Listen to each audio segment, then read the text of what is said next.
Ladies and gentlemen, welcome to another episode of Matter of Opinion, live edition. Of course, I'm your boy Walls P. I'm your girl Erica. Now, today we got a plethora of things to speak to you guys about.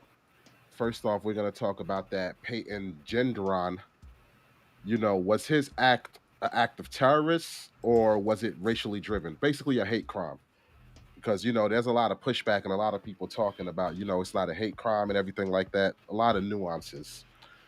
Um, from there, we're also gonna get into update information on the scepter trained police officers that people believe used aggressive force on a woman who was trying to get on a bus.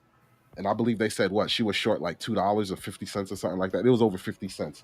We did a video covering on it, and now we're gonna give updated information because new information is out. We also got two other topics that we're going to discuss with you guys. So sit back, relax, grab your drinks and everything because, yeah, it's going to be a very interesting conversation that we're going to have here. All right. So I'm still a bit under the weather, so everybody work with me. I might be coughing here and there, but it's all good. We rocking. We here to do this. So with that being said, first topic of conversation is: did Peyton Gendron and David Chow commit a terrorist act, or was it a hate crime driven by race? Now, for those who aren't up to speed with what happened with Gendron and David Chow, Peyton Gendron is the guy that did the Buffalo mass shooting in the Tops supermarket, and David Chow is the man that did the mass shooting in the church in California. So let's play this clip just to get everybody up to speed on what's going on. Well, a transient who frequents the area around the store claims that he met the shooter as he was exiting the supermarket the day before the shooting, and that Payton Gendron told him he was traveling the country but would be back tomorrow. And that witness says he was also there when the suspect returned, and as the shooting unfolded, he thought at first someone was shooting a movie. This is 18-year-old Payton Gendron making his first court appearance, now facing multiple murder charges. Gendron surrendered to authorities moments after committing the deadly massacre at this top supermarket in Buffalo. This event was committed by a sick, demented individual who has fueled a daily diet of hate. At 2:30 Saturday afternoon, the 18-year-old from Conklin, New York, pulled up to the store and began firing on customers and employees. Investigators say Gendron had scouted out the layout of the store in advance. Dressed in tactical camo, armed with an AR-15 rifle with an illegally extended magazine, he shot 4 people outside the store, killing 3. An armed security guard shot Gendron, but his bullets were deflected by body armor, and Gendron then killed the guard and went inside the store, working his way front to back while live streaming the assault on Twitch. The evidence that we have uncovered so far makes no mistake that this is an absolute racist hate crime. It will be prosecuted as a hate crime. This is someone who has hate in their heart, soul, and mind. And the suspect's motive appears quite clear. Investigators say he spent months planning the attack. A sprawling 180-page manifesto was published to Google Docs days before the attack, detailing step-by-step plans while shedding light on the gunman's twisted ideology. The FBI is scouring the suspect's residence 200 miles southeast of Buffalo. New York doesn't have the death penalty, so he's facing life in prison. New York's governor is calling on leaders to choose human lives over guns. We will be known perhaps temporarily as the place of the Buffalo shooting, but I want our place in history to be the place of the last mass shooting in this country. And working together, we will achieve that. All right. Let me stop that. All right. So that's pretty much the gist of what happened with this Peyton Gentron situation. Now, as far as David Chow goes, people are just chucking it up to as a hate crime because he was a Chinese man that went in a Taiwanese church, shot and killed one person and injured 3 or 4, I believe. So that I hear no quarrels of nobody saying like that's not a hate crime. That was in fact a hate crime.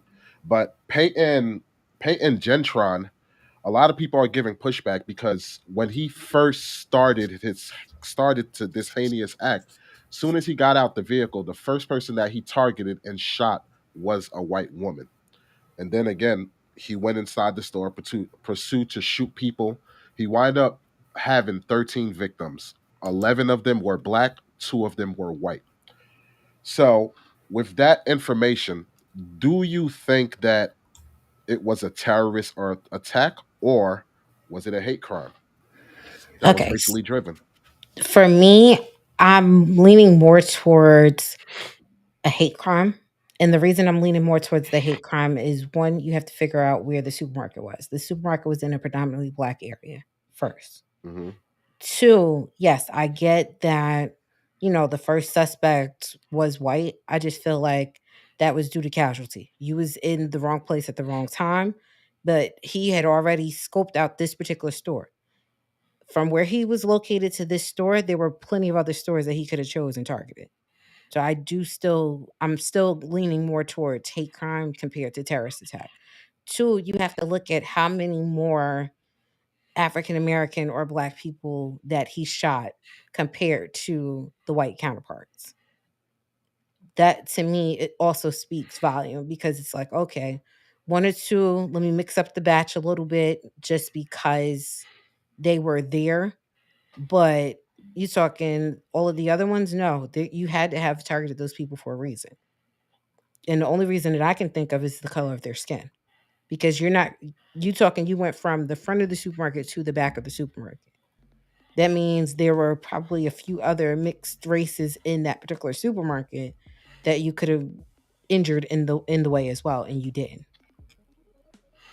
See, here's my thing. When you look at the manifesto that he had and everything that led up to it, the guy basically was with a white supremacist group.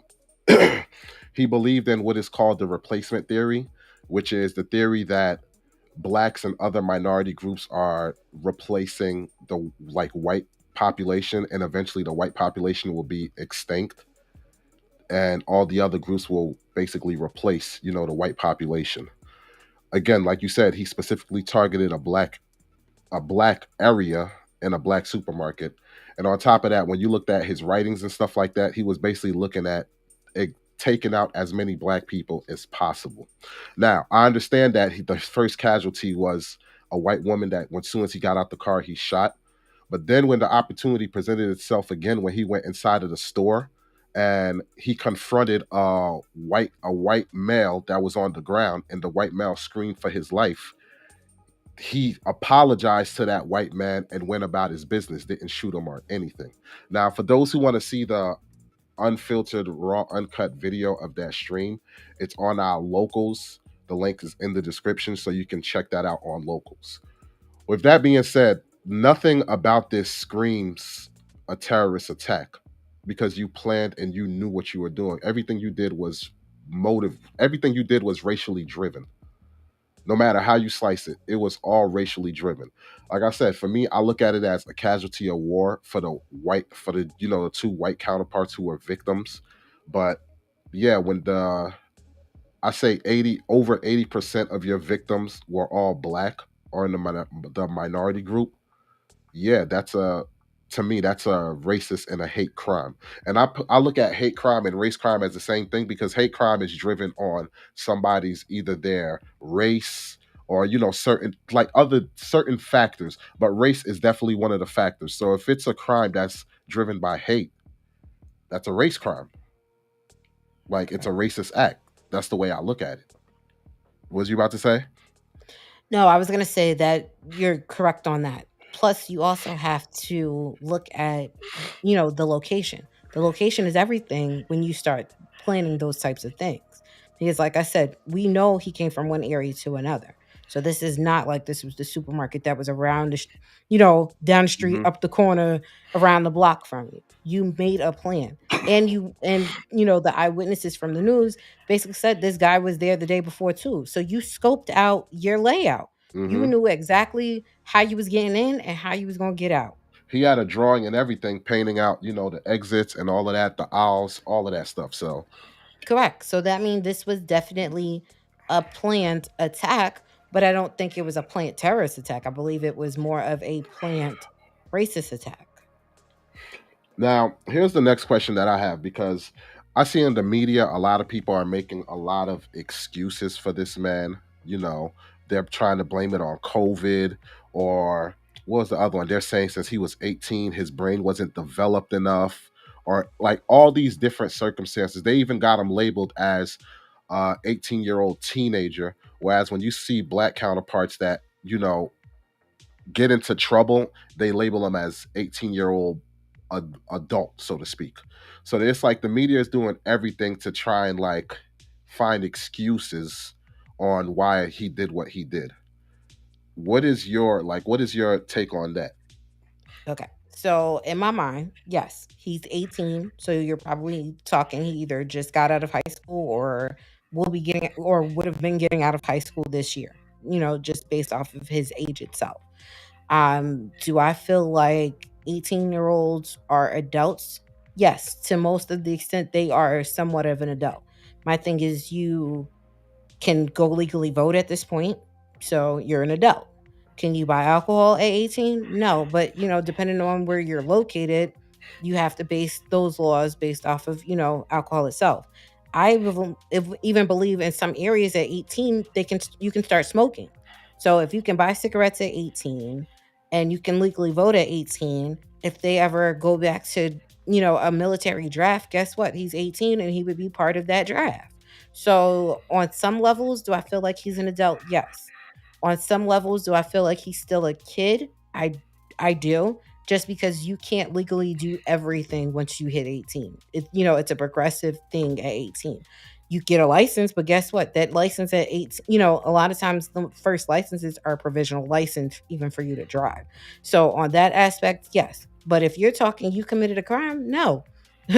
You committed that crime, you committed it as an adult, you were over 16 years old, that means you can be charged as an adult. So you have to look at it that way. Two, no, I'm not telling you 18-year-olds are young minded. Yes. Do you still have more life to live? Do you still have more growing to do? Yes. But that's what your late teens, that's that early adulthood. That's what you're supposed to do. You're still supposed to be learning and growing. Here's my thing. Your brain was developed enough to drive over 200 miles to the location that you picked was the right target. Your brain was also developed enough for you to get a gun, modify that gun so that you can make it the best killing weapon of choice for yourself to do what you got to do. Your brain was also developed enough for you to wear tactical gear for you to go out and commit this heinous act. On top of that, your brain was also developed for you to live stream it, what your actions were. It was also developed for you to upload a manifest on Google Docs. Like the list just goes on and on and on. So I don't want to hear excuses about, oh, his brain developed enough. Miss me with that. I don't agree with that whatsoever. The second thing is they try and blame COVID as a culprit for it. And I believe that the gentleman that, like, it was a family member that said the reason why COVID could have played an effect was because COVID had the possibility of affecting your lizard brain, which controls your aggression, yada yada, and it's like 1 in a million chance of that missing me with all that. Yeah, So I'm now, not even yeah, interested in hearing COVID when exactly. COVID has been affecting everybody for over 2 years at this, And here's the just about thing, 2 years at this and point. and here's the thing. It's a lot of conservatives that have these political views, and I don't care about left or right, whatever the case may be, but I see a lot of conservatives are the ones coming up with coming up with these excuses and stuff like that. But these are the same people who were saying COVID was a hoax, all this other stuff. So now, how is it that we're trying to use COVID as a measure of this might be the reason why this guy did this? So if that's the case, if I snap on my boss or something, I can just say, "Hey, COVID made me do it." Like, come on, miss me with that. We need to stop these excuses. The man knew what he was doing. And yes, I'm saying an 18-year-old is a man because you took grown man actions and did grown man things. So guess what? in my definition or in my book, you're a man. You made grown man choices. So that man decided on his own to do what he has to do and take out as many black people as possible. Unfortunately, there was, well, I wouldn't say unfortunately, I guess in his mind, unfortunately, there was white people that were also casualties. But at the end of the day, your main premise was to take out as much black people as you possibly can. So Correct. So, miss me with all this medical excuses. Go ahead. so in my case, I feel like, okay, New York is a state that doesn't have the death penalty. That's fine. You about to see life at this point. I don't Yeah. want to see nothing shorter than life when you have 11 black people that were injured on top of, what is it, 14 total? Yeah. No, you can miss me with that too. I want 11 or 14 life sentences. Have a nice day. You will be on death row from now until, All because right. I don't show where there should be anything less than that, due to the fact that you made the decision to drive 200 miles. You made that decision to pull that trigger, because guess what? You could have took your aggression out any other way. You could have said something. You could have created a video. You could have. You was on Twitch live streaming. Guess what? You could have been on Twitch using your words, because words don't hurt people like bullets do. You know what I gotta say? This is what I gotta say is because I know people remember the situation with what is it? Frank R. James. Frank R. James was the guy that did the, I think it was the subway bombing in New York and wound up hurting people with the smoke bombs and everything like that. It's funny how with Frank R. James, nobody said anything when he committed his heinous act, right? And like injured those people, blase blah. Nobody said anything. Once stuff hit the fan, it was this guy did a terrorist attack, all of this stuff, right? Why is it whenever it's a white counterpart that does something, people try and find excuses for the reasons why? Whenever something that's black related, them doing a heinous act, people accept it for what it is. But the minute a white counterpart do it, they try and find every excuse whatsoever to try and either downgrade it, downplay it, or whatever the case may be. And then these are like, I don't understand it because it's always, oh, don't bend to the white man, don't bow to the white man, yada yada. And I don't want to make this, like exclusively race, but at the end of the day, you making excuses for what this individual did, isn't that like kind of pandering or bowing down to the white man? The same person you saying don't bend to this white man, don't bend to the white man, or am You I crazy? Okay, you have to think about who runs the news outlets, who runs the government. 9 times out of 10, they are going to look like the white counterpart and not me. So, in my mind, because of that, they are definitely going to try to, I'm not going to say sweep it under the rug, but they're going to try to not light it the same, because on their end is always going to be, how do we keep the divide between the blacks in the community and the whites in the community?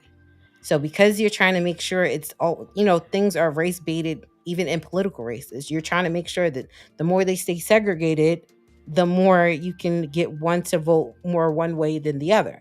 It's the same thing when it comes to these mass attacks. If you paint them in a different light, it's not, one, it's not going to get as much traction.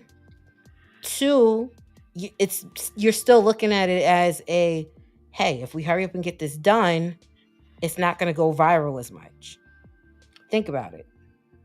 I just want to address something that Vic said. Thanks for coming through, Vic. He said the shooting wasn't racist. It was a hate crime, not racist. So this is what I want to do. I want to, let me screen share. I want to screen share the Merriam Webster's dictionary of what a hate crime is. So let me blow this up. And right here, what does it say?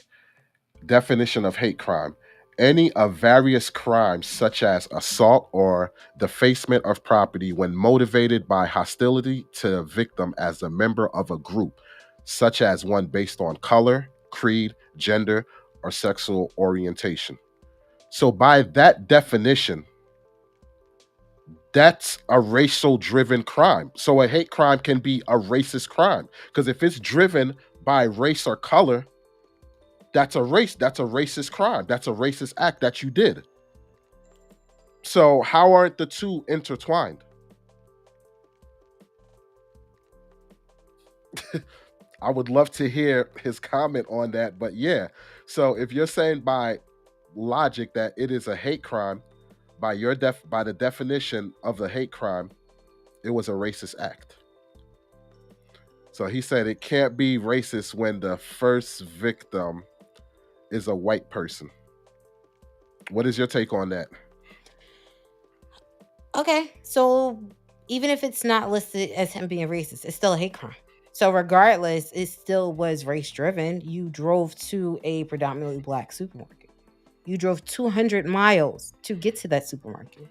There's probably a good 30 to 50 supermarkets he didn't have to drive past just to get to that supermarket. So what was the reason for that one particular supermarket? Because if you drove 200 miles, you could have did the supermarket that was up the street around the corner from you within 15 minutes. And like I said, here's the thing that I look at. When you was confronted with a white male that was in the supermarket and he screamed for his life, you said sorry, walked away, and went looking for other victims to shoot. So Okay. when you were confronted with a person who was the same race as you apologized to them and went about your business and went hunting for those that don't look like you. But think about it. He was also part of a supremacist group, most likely predominantly white males. If I'm not mistaken, wasn't his first victim a white female? Yeah.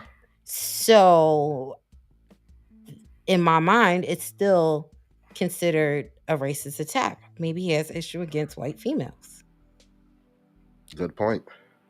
Good point. Because if you didn't shoot the white male that threw his hands up and you said sorry to him, then that's something completely different. Now I see that we have somebody on Facebook that dropped in the comment section. We appreciate you coming through. Definitely smash that like button. And for Facebook users, it just say Facebook user. It doesn't say who the person is. So if you could come on YouTube and definitely give us a shout out, and it'll help the channel grow, and it will definitely help that algorithm. So again, pardon me because I'm still feeling under the weather, but we pushing through. We making it happen. So this is what I will say. I have two issues though with what is going on in the media. The first issue, let me post it up here. Share the screen.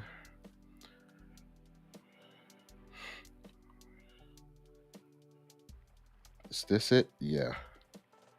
Sorry, that's not it. Stop sharing.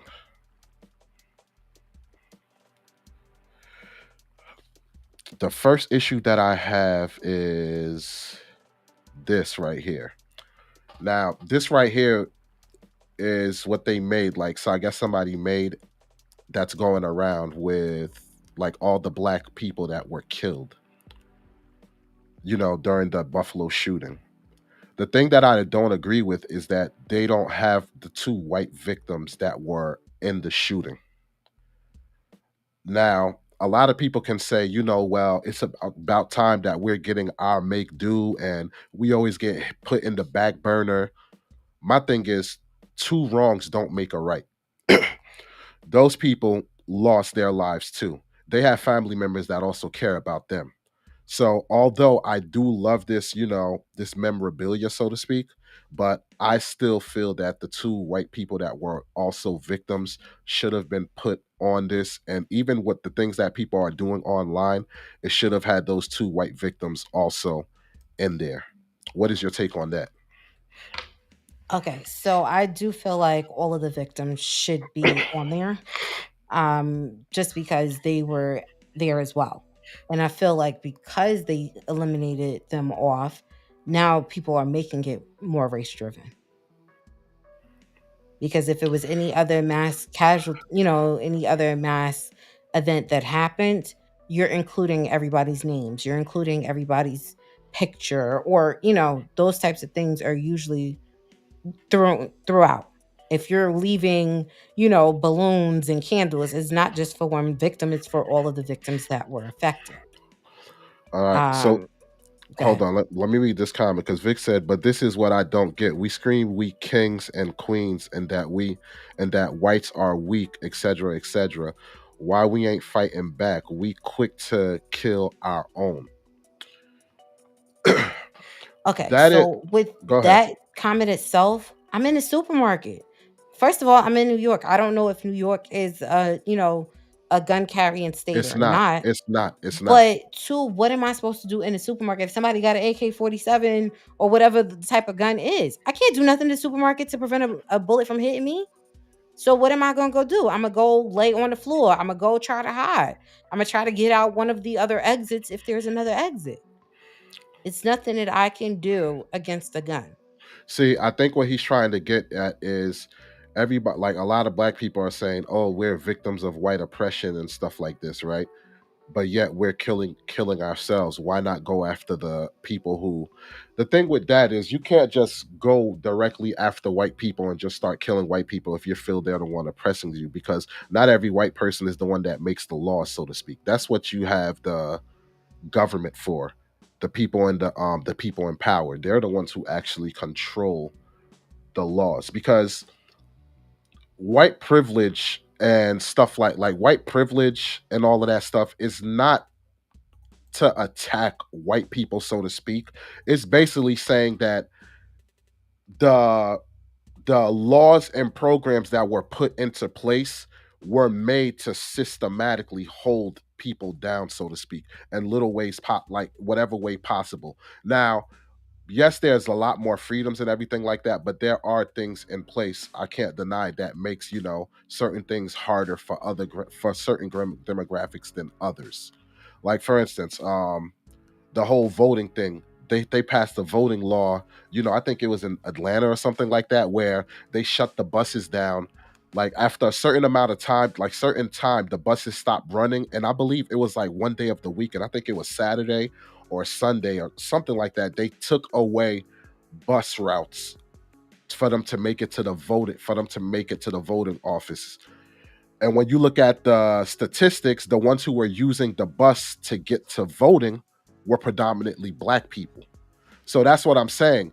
When you set stuff systematically to try and make it harder for certain groups of people based on the statistics and all the data that you collect, that's a form of privilege. So I think that's what a lot of people is getting at. So yes, you can say why don't they go kill white people and all of this stuff like that. For me, I look at it as, we're all hand in hand, brothers and sisters, whatever. So we should be understanding each other's plight, so to speak. But yeah, for that comment of saying, just start killing people and all this stuff like that, I don't agree. I don't agree with that. I don't agree with it whatsoever. And what did he say? He also said, because they making it about race, that's why whites aren't there. I agree with you. Like I said, they should have had the whites in this picture, because I don't see it as, oh, just have the black faces and just disregard, the two white victims that were killed. Because like I said, they have loved ones, the whole nine, everything. So yeah, that's exactly why I brought that up and said, I don't agree with this. So that's that. Um, so Jonathan Elmore said the fact they reasoned with him instead of killing him is a blasphemy. I can agree with that, because I forgot who the person was. I gotta look it up. But there was a black gentleman during the whole Black Lives Matter protest who, cops ran down on him with an unmarked vehicle, shot at him. It was like paintball rounds or something like that.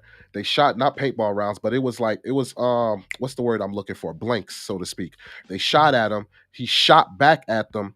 And once he shot back at them and realized that they were cops, he was like, "Oh, sorry," dropped his gun, went to the ground, gave himself up, and when the cops ran up on him, they still beat him down, the whole nine. And his friend, who didn't have a weapon or nothing, like who had nothing to do with the shooting, they also beat him, kicked him, and everything. So I can agree with that. It is very unfair. Now, a lot of people are going to turn and say, well, what about Frank R. James? When the police arrested him, they took him quietly. Yeah, but you got to look at the dynamics of that. They arrested him the very next day, I believe it was, or it wasn't the same day.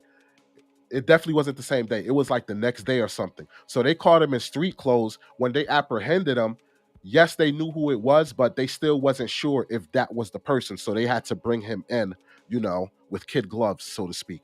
Then once everything got processed, it's like, hey, this is the guy. But I think if they would have caught him right there on the scene, do you think they would have put hands on him possibly? Probably. Yeah, Because you have to think about it. You have to deal with people's emotions on top of that too at the time. So you're talking cops on scene because they're going through the motions of everything that went through. Yes, they are going to be more motivated to get their licks in, so to speak, while the person is still there because in that act that's the person that you're looking for.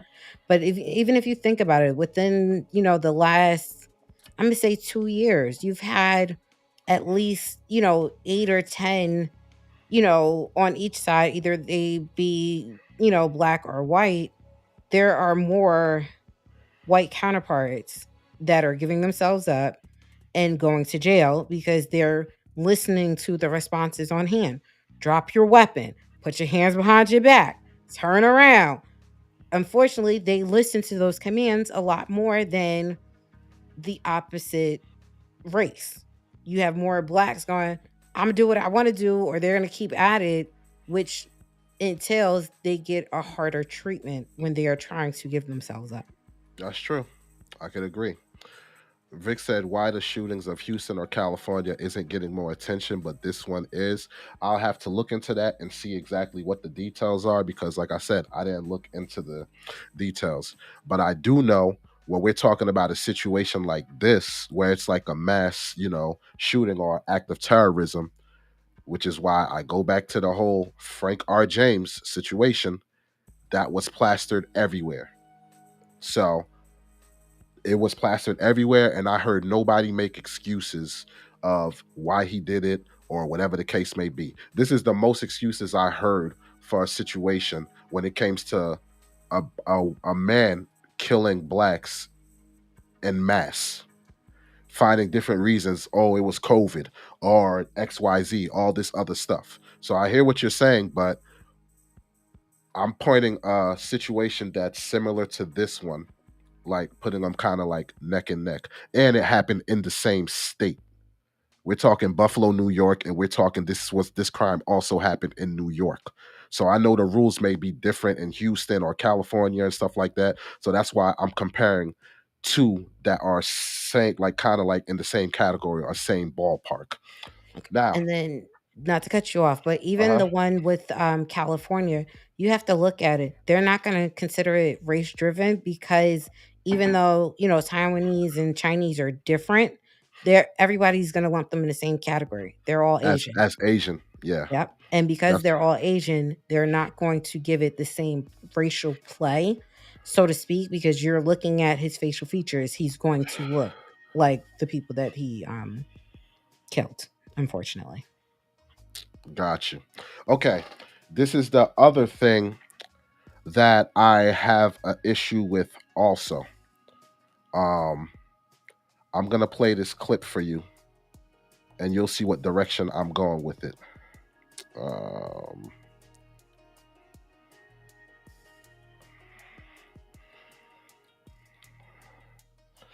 if I could find it. Okay, here it is. Let me pause the background music real quick.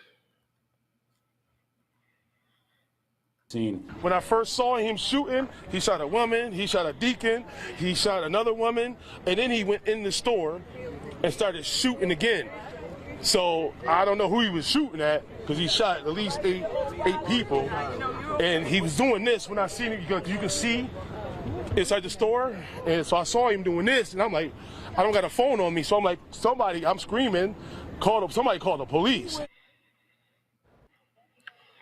Okay, this is what I have to say about that. I hear a lot of SJWs, which is street social justice warriors, that say, you know, F the police, FTP, and they also say, defund the police and everything like this, right? Mhm. So let's look at it in the situation with David Chow, the Chinese man who shot up the Taiwanese church.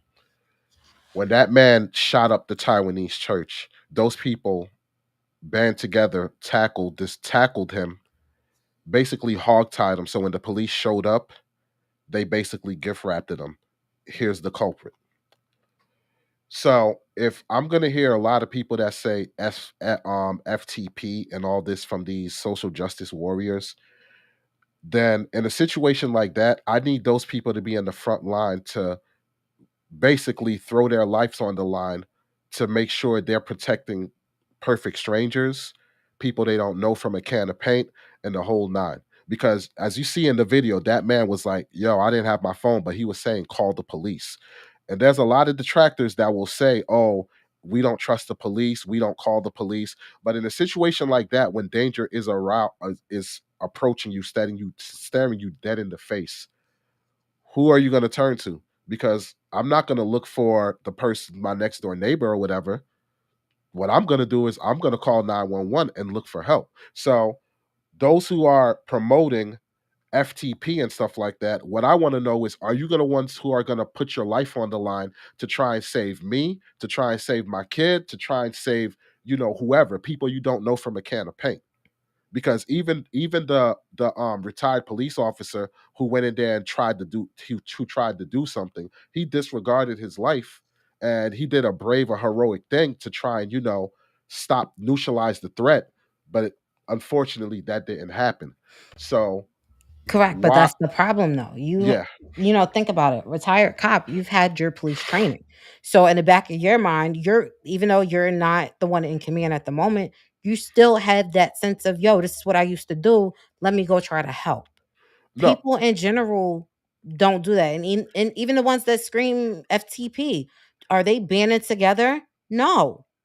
Is there ex- really a clear, because think about it, there's no clear cut what plan of what we're doing with it. You're screaming FTP, but you don't have a plan. So if you don't have a plan in place to go help and protect and serve your community, then guess what? It's all about talk and so without actions. here's the thing. um I like that comment. I like that comment that Vic said. He said, our people are hypocrites, bro. Good catch, Wally. On camera saying call the police, but then our people say F the police. Facts. This is what I say, because we have we're the ones who are promoting violence. The more ratchet you are, the better. All of this stuff. But when the time comes for you to put all that to the test, when you got people shooting up our communities, all of this stuff, where's that tough talk? And you're But saying you but I get what you're saying, but my thing is, you're trying to indoctrinate the youth, all of this stuff about tough talk and all of this stuff like this, and you're saying don't call the police, all of this stuff. But when danger arrives, are you the same person that's going to go head first and to protect your community? You can't. correct. And think about it, they are not. A lot of times when these events happen, it's not in the places of where the people that are promoting this are. Think about it. This supermarket was in a predominantly black area, yes, but it was not in that particular area. So it's like you also have to look at that too. It's like, okay, think about it. If you got a march, where's this march happening? It's going to happen in the downtown area. Guarantee that supermarket is not right there in that downtown area, because the supermarkets are usually on the outskirts. It's usually places that have, where you have roads that you have to take and you have parking lots. Look, So these marches are one thing, but guess what? They're not the people that's sitting right there at the supermarkets with you. look. So how are they banding together? This They're is not. all. This is all I'm gonna say. You had these Asian people who are in a church, right? And those are God fearing people in the whole nine. And the church preaches no violence, all of this stuff. And Asians don't portray themselves as being hard or being violent, all of this stuff. But when the time came, they band together, neutralized this threat, gift wrapped them, and called the police and said, "Here." Correct, So but you my have to look at the circumstances. It was a church. That means these people knew each other. The people in the supermarket may not have known each other, which is why they don't band together in a supermarket.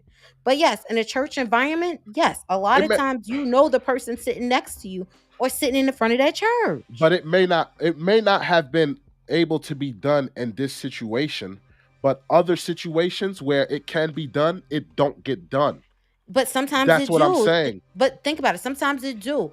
I can remember years ago when planes kept getting hijacked. You don't remember that one plane where the people on the plane band together to stop a terrorist attack from happening?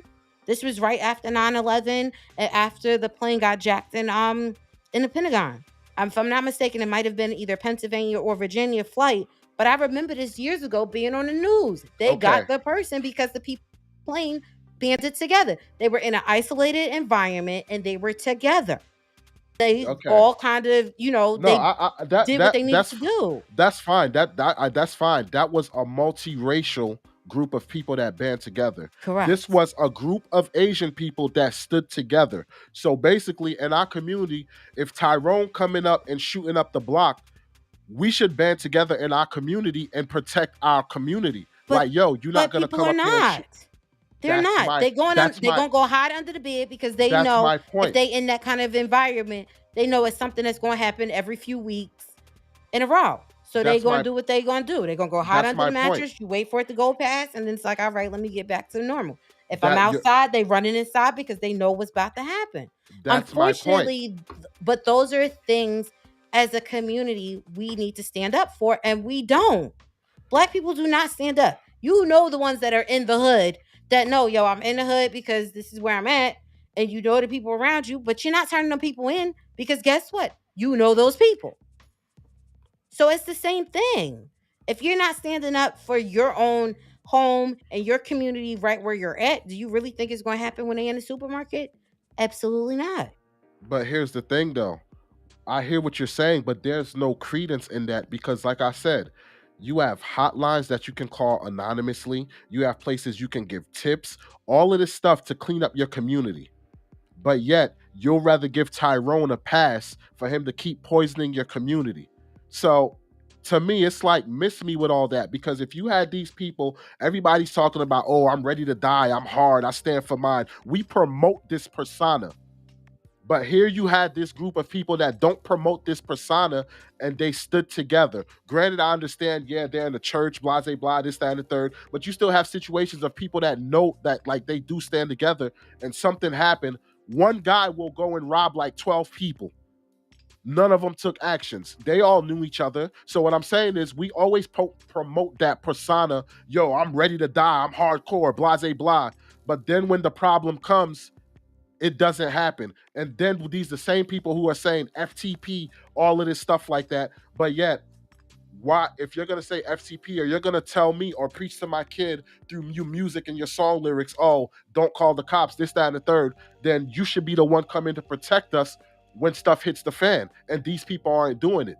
Correct. So That's my point. then my thing is I'm gonna nix them like everything else that's going around. If you preaching what you want to do and you don't have a plan to execute it, then you're doing nothing but collecting money off of people that you know is lining your pockets because it's not promoting anything better for your community or your neighborhood.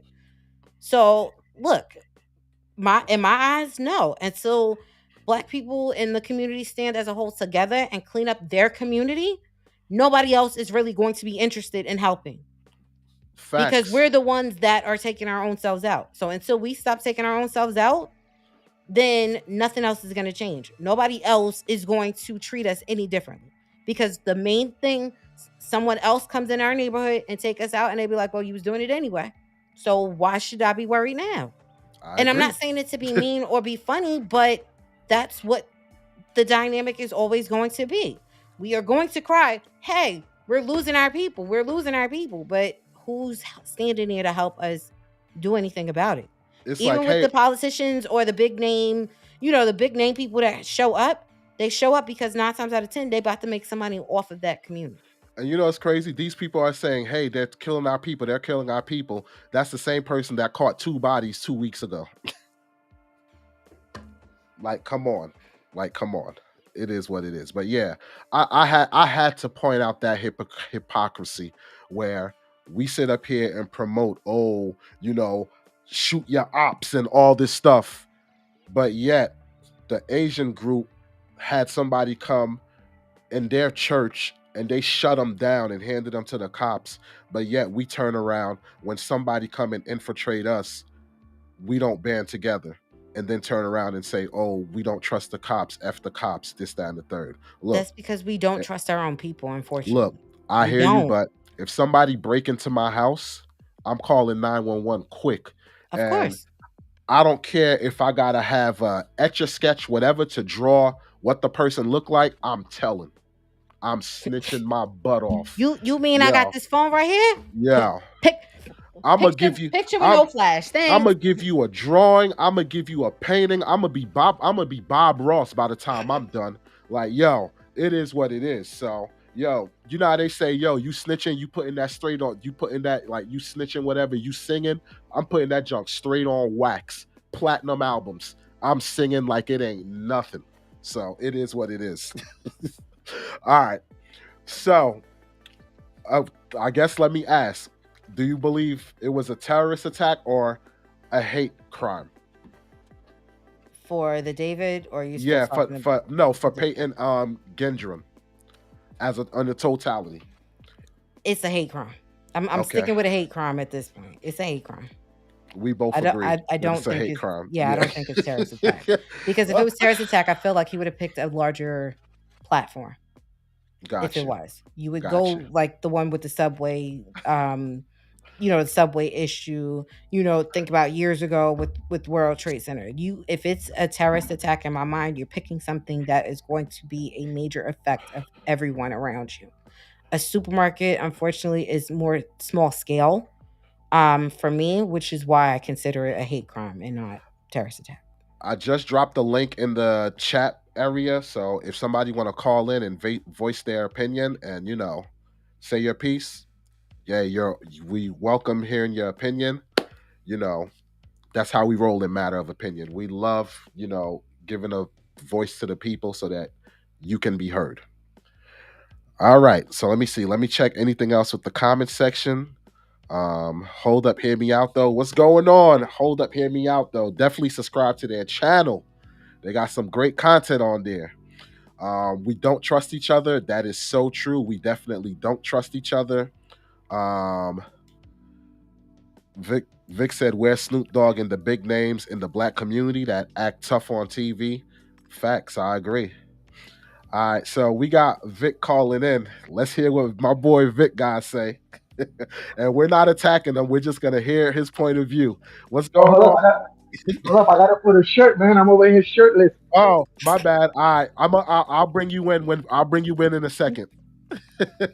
Yeah, I want to hear what Vic got to say on this because I know he's gonna say some. He's gonna have some strong opinions on it. Let's see. Meta Mavis, thanks for coming through. Meta Mavis for coming through on this live.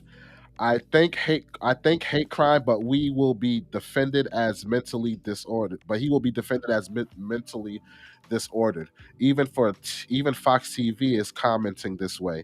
The way he is, they say he is a sick teenager. I agree, and I think that's what's being done. It's being painting a narrative to, take that stance. Okay, so I did look this up earlier. It's most likely going to be that way because in June of last year, he was under investigation by the police in Broome County.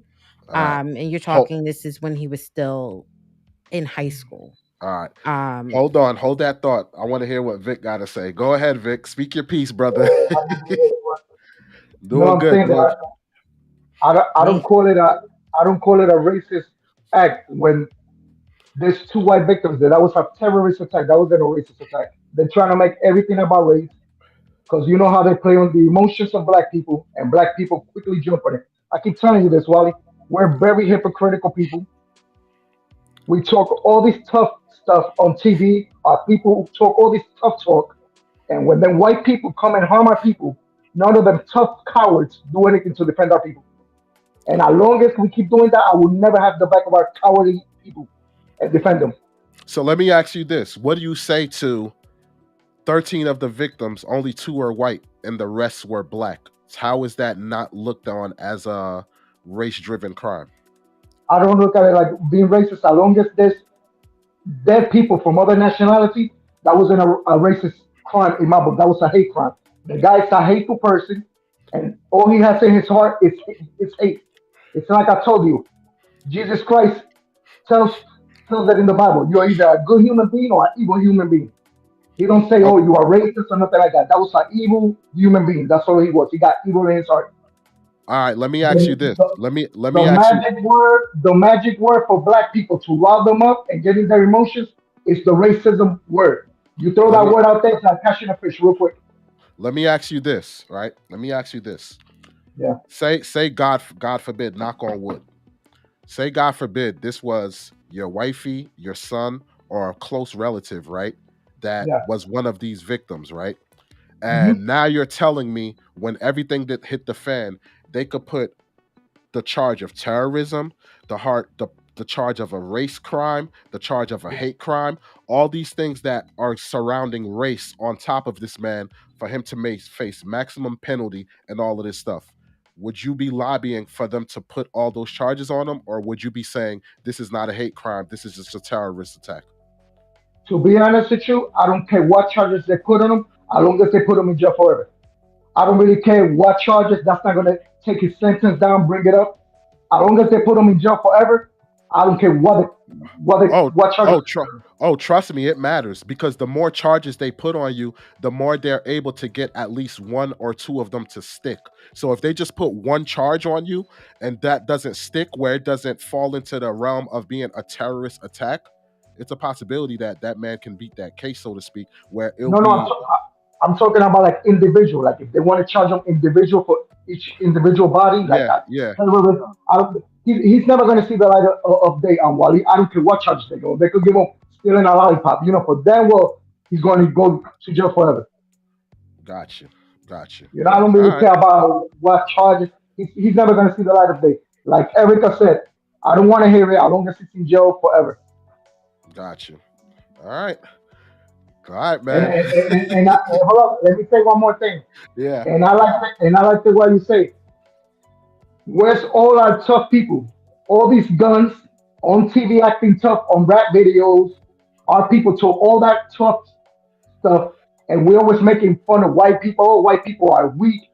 Oh, and all that. If they're so weak, why are we not defending ourselves from them? See, that's why I respected the Black Panthers.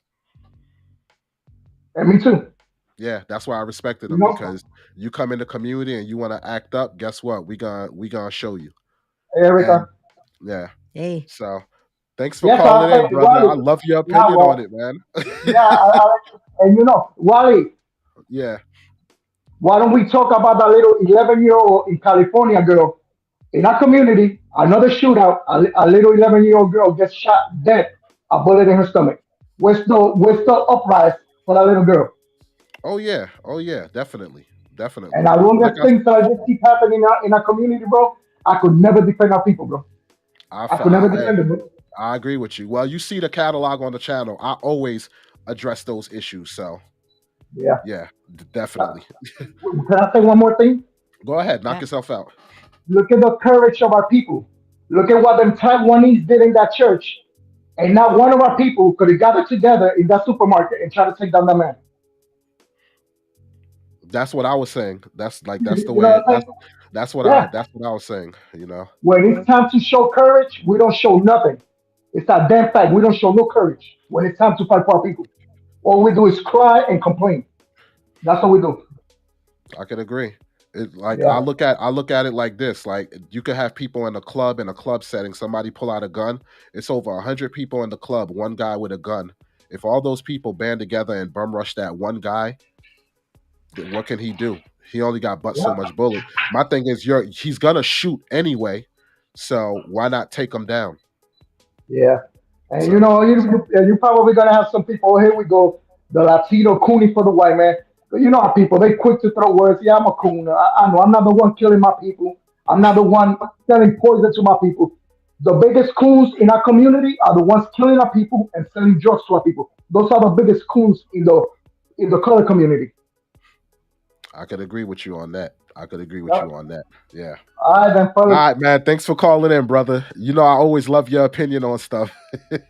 All right, bro. Definitely. All right. All right. Yeah. Um. Yeah. What is your take on what he had to say? No, like he makes some valid points. Yeah. Like it's same thing I said. If we don't stand up for our community, it's not going to change, and people are going to keep looking at us like we got three heads because we're doing it to ourselves. And Meta said, by the way, I don't care what what he will be charged for. All I want is he should spend all his life in jail as a girlfriend of a black dude. Hey, I agree with you 100%. I cannot disagree with you at all. Well said. Slap him around and call him Susan. All right, now going back to his other point, that they're calling him a sick teenager. I do feel like that story is probably going to play more out just because when you look into that, he basically in June of 2021, he basically had an instance where they put him on a psych hold for a day and a half. So Mm, the minute you have that kind of evidence, they're going to treat yeah. him as mentally disturbed Oh instead yeah. of as a full-fledged adult at this point. I'm not surprised. It is Yeah. what it is. Like I said, as long as he doesn't see a light of day anymore, I'm good with that. All right, let's move on. All What's our right. next topic? So we're gonna switch gears on a topic that we covered last week, which was a woman on a SEPTA train. It showed that a police punching her and wind up tasing her, and they were saying that this was over 50 cents. So let me give the backstory of exactly what happened here. Um, all right, I gotta pull up this article for you guys, but just to give you a rundown of what happened. Um, there had a video of a woman who was sitting down like at a bus terminal a SEPTA bus terminal, which was down in like Philly. So all you see is cops coming on her. One cop punch her in the face. They're trying to throw handcuffs on her. She's fighting, resisting. They eventually let her go because the one cop who was like standing away with his taser was like, "I'm gonna tase you if you don't calm down." So he told his two officers to let her go. She wind up running to get away. That's when he tased her. She dropped to the ground. They threw handcuffs on her, and everybody was like, "Wow, all of this for 50 cents and all of this stuff."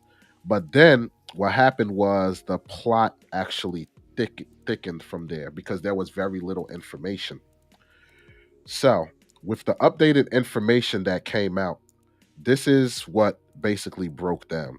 It said on Wednesday, officials say the woman refused to. Okay, according to a SEPTA spokesman, the woman involved in the incident had a long history of putting 3 pennies in the fare box for a $2.50 fare. On Wednesday, this was Wednesday of last week, officials say the woman refused to pay her fare and would not exit the bus. That's when the driver called police. SEPTA says the woman kicked one of the officers in the chest and bit the other one before she was taken into custody. There's a reported video that captured this, but SEPTA was declined. SEPTA has declined to release it at this time. The reason why they declined to release it at this time is because it's under investigation. Once that investigation is done, they're going to release that footage. Relatives identified a woman as 24-year-old Jocelyn Dallas. On Wednesday night, protesters gathered at the transportation center to let their voices be heard, making sure that this doesn't happen to anybody else for 50 cents. It's unnecessary. And, the list of the protests goes on and on. So, with this information, do you believe that excessive force was still used for this woman? Okay, so the problem is now that we know she kicked and she bit an officer, I feel like it's not excessive, but I do feel like I want to see the beginning of this video because I feel like if she bit him while sitting in on the bench, that's Kicked something and different. kicked Well, and that's bit. what I'm saying. If she Yeah. kicked him and she bit him while he was sitting there, then yes, you kicked me and you bit me. Yes, I'm punching you in the head. Because to me, that is exuding the same amount of force. But if you kicked me and bit me on the bus and then I got you seated and then I punched you, then that's something completely different. Because if you had to wait for two people to hold me to punch me, that is a problem. But if I kicked you and I bit you while I was being held, then that's something completely different. Okay. Like I said, the only thing that we saw was somebody seen what was going on and turned their phone camera on. Now, if I'm going by what they're reporting, they're saying that she bit and kicked them. Then yeah, they had every right to use whatever force, drastic measures. Because at this point, you assaulted a police officer. So if you assaulted an officer, they have every right to bring you in. So if they're trying to handcuff you or whatever the case may be, at this point, they can use whatever force that's not lethal to bring you in. Correct. So And then two, she's a repeat offender. Like yeah, that to me bothers me. If you yeah. have a history of throwing three pennies in the machine, guess what? I don't believe you that you only didn't throw in 50 cents. Matter of fact, you should have put a whole nother dollar in to cover some of them times you only threw three pennies in the machine at this point. Now, when we made this video discussing it, June said very something good, something that stood out to me. June from Hold Up, Hear Me Out though. He said, "Yo, I'm paraphrasing here, but he said, yo, just to let her skate for that 50 cents and you start letting everybody skate through, at what point, like, you got to have some kind of like system in place where you don't have people doing this stuff trying to skate by, so to speak. You get Correct. what I'm saying? So you do have to enforce the law where it's like, yo, now I could understand, hey, there's the last $2 I have on me. In cases like that, I wouldn't see why a bus driver, even if like I'm coming home from work and I'm like, look, bus driver, this is all I have. Is it okay? Most bus drivers will be like, you know what? I'll let you go this time. For him not to have done that, that to me, that stands out with the whole repeat offender thing. Because if somebody just get on and that's their last $2 or whatever the case may be, you'll usually let them slide. But if you start seeing a repeated pattern, that's when I would see a person go through that effect of, yo, get off the bus and wind up calling the police. You get what I'm saying? Right. That's And not something but that you have to somebody think about just it do. too. 9 times out of 10, this person is on the same route. So she may not always have the same bus driver, but these drivers probably talk to each other. Yeah, And of after a course. while, it's like, yo, did you see she look like this? Did Hmm. she stiff? Did she put Lustin in the machine too? Because Yeah. it's like it's one thing when it's one time you're like okay, but when you start saying, obviously she a repeat. They got her on video doing it. Somebody knows she was throwing three pennies in the machine, so they probably looking at the count, looking at videos. After a while, it's like it's the same person. Hold up, we need to do something at this point. So if we on the lookout now it's like okay, all of the drivers is notified. Yo, you may have a problem with this passenger. Go on ahead and call. So I feel like the bus driver did what he was supposed to do. The cops, with all of the other information coming out, did what they were supposed to do at this point. It's you got to get arrested. You keep stiffing this machine. What am I supposed to do? And if you claim you had money in your pocket, it was nothing for you to put another dollar in. Because if you put the other dollar in, I guarantee the cops would have just kept it moving. Okay. So I wanna get into. You want to get into the comment that Vic said? He said we should be talking about Biden's America, no milk for babies, billions sent to Ukraine, no more stimulus, gas prices through the roof. We need to be raising hell about that. Look, I agree with that 100%. I look at it as sending 440 billion to Ukraine for help. Like I said, man, unless you're telling me if Russia take over Ukraine and if they take over Ukraine, it's gonna affect us where they're gonna try and put everybody in concentration camps or something like that. Then you got me there. I could understand why he sent the money over there, but we have enough problems here in America and we're saying we don't have money for this, don't have money for that, but you sent 40 billion over to Ukraine. And I know the whole milk thing, that's definitely personal to you, Erica P. So Whew. do you have an opinion on that matter? You mean that I have to basically stock BJ's and Costco's and every other supermarket around trying to make sure that I got formula at this point? Whew. That's a hard one for me. You Facts, you yo. you talking? I'm counting the days. Like how many more months do I have to really deal with formula? How many more months? Because I'm at wit's end at this point. It's like, all right, what's going to get me through? Because this struggle is real out here. When I can't order formula online and it's sold out everywhere, that is a problem. When I got to start checking stores every day or every other day just to get a little bit of a stockpile, that is a problem. Yo. And I don't even trust the company that had the recall. That's the one that I'm starting to see in the stores, and I'm like, I'm real questionable. Like, am I really going to start using the company that had the recall at this point? Because that's Yo. all you see in the stores. Haiti had earthquakes, they had their president assassined, all this stuff. Puerto Rico had mad earthquakes that destroyed the country and everything like that, that can use this kind of aid, but they don't get it. But he sent 40 billion to Ukraine. Yeah. That says enough right there. You got people starving. You got people who's got debt out the wazoo, whether it's, paying student loans, debt for hospital bills, can barely make a mortgage payment, all of this stuff, and you sent money over there, but you're not helping your own. Like that. But you realize us always gets in other countries' business, unfortunately. That's what we do. We help out outsiders and unfortunately kick the backs in of our insiders, to be honest. It is what it is, And man. it's always going to be a tough pill to swallow because think about it. If Ukraine gets back to normal, they might start sending some money back, but who knows? That's what any other place that we send. It's like, are we just sending tax free money with no strings attached?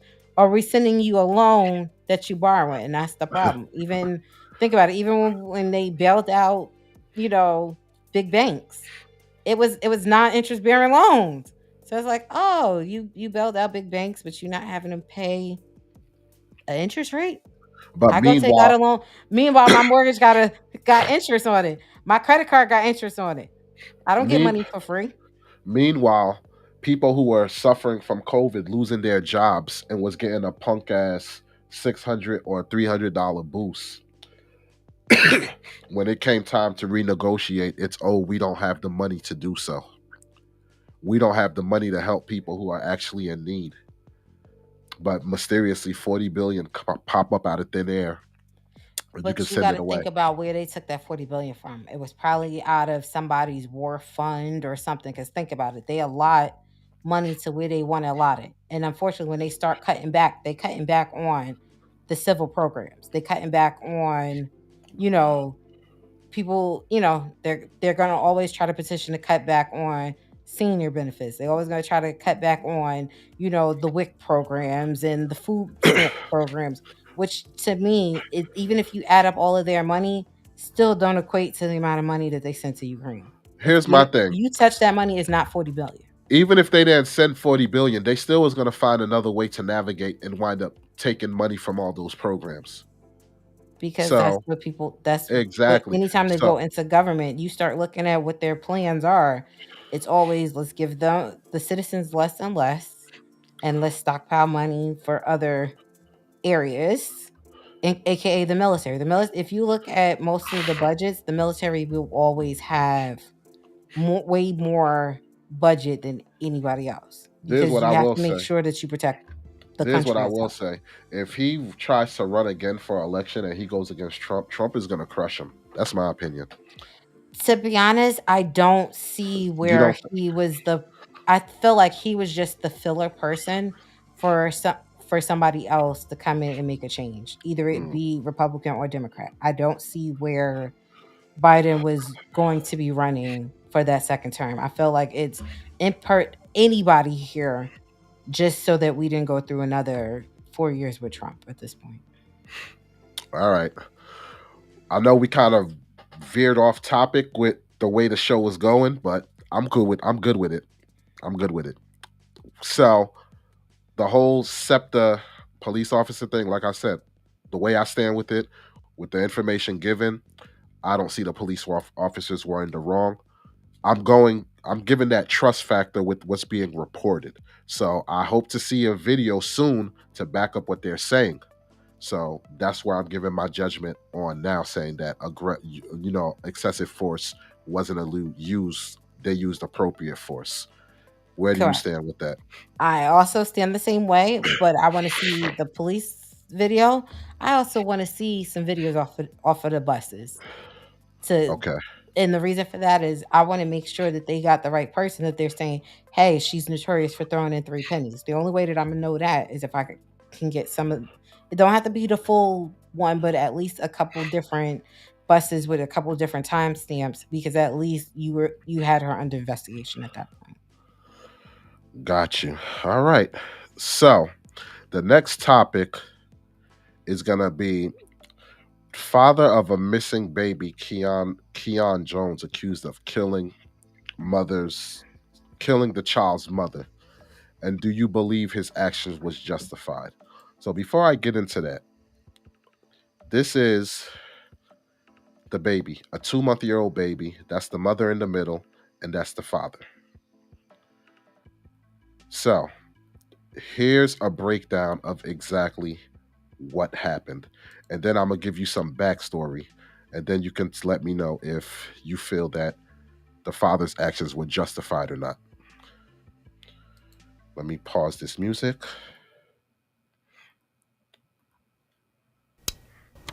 Got a blanket. Nearly 1 year after 2-month-old baby Kion Jones went missing, and his mother admitted to disposing of his body in the trash and his car seat. That mother, 39-year-old LaDanya Boggs, was found stabbed to death in the same Benning Road home in Northeast where she confessed to WSA 9 1 year ago. And took it outside and disposed of it in the trash.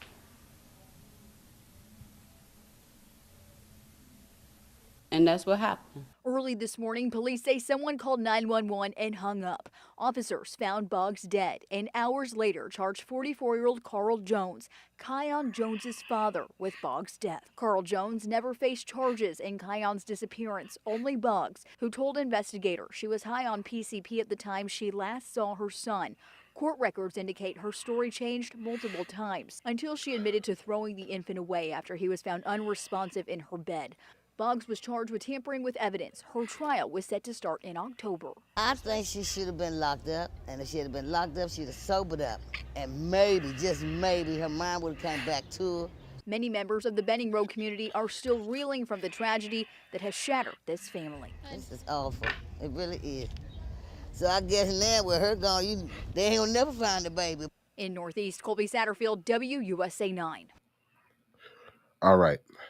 So this is what that news article left out of there. So here's the timeline of events leading up to Boggs' arrest.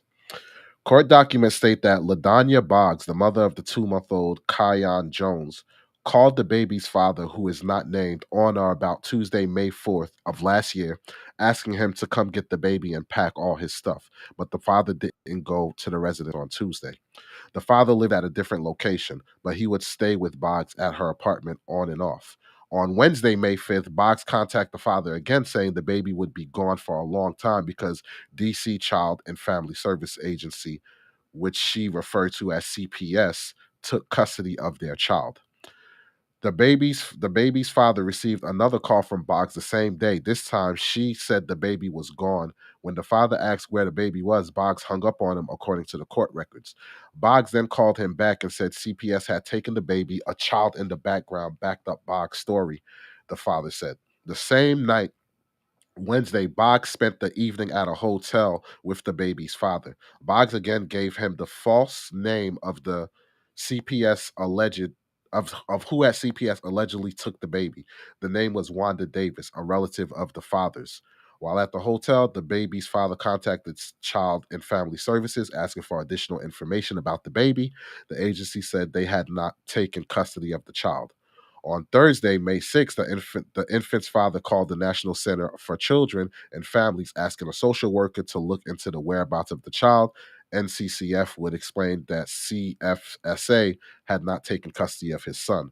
The father then called the Child and Family Services hotline with concerns about the missing infant and the mother's use of PCP.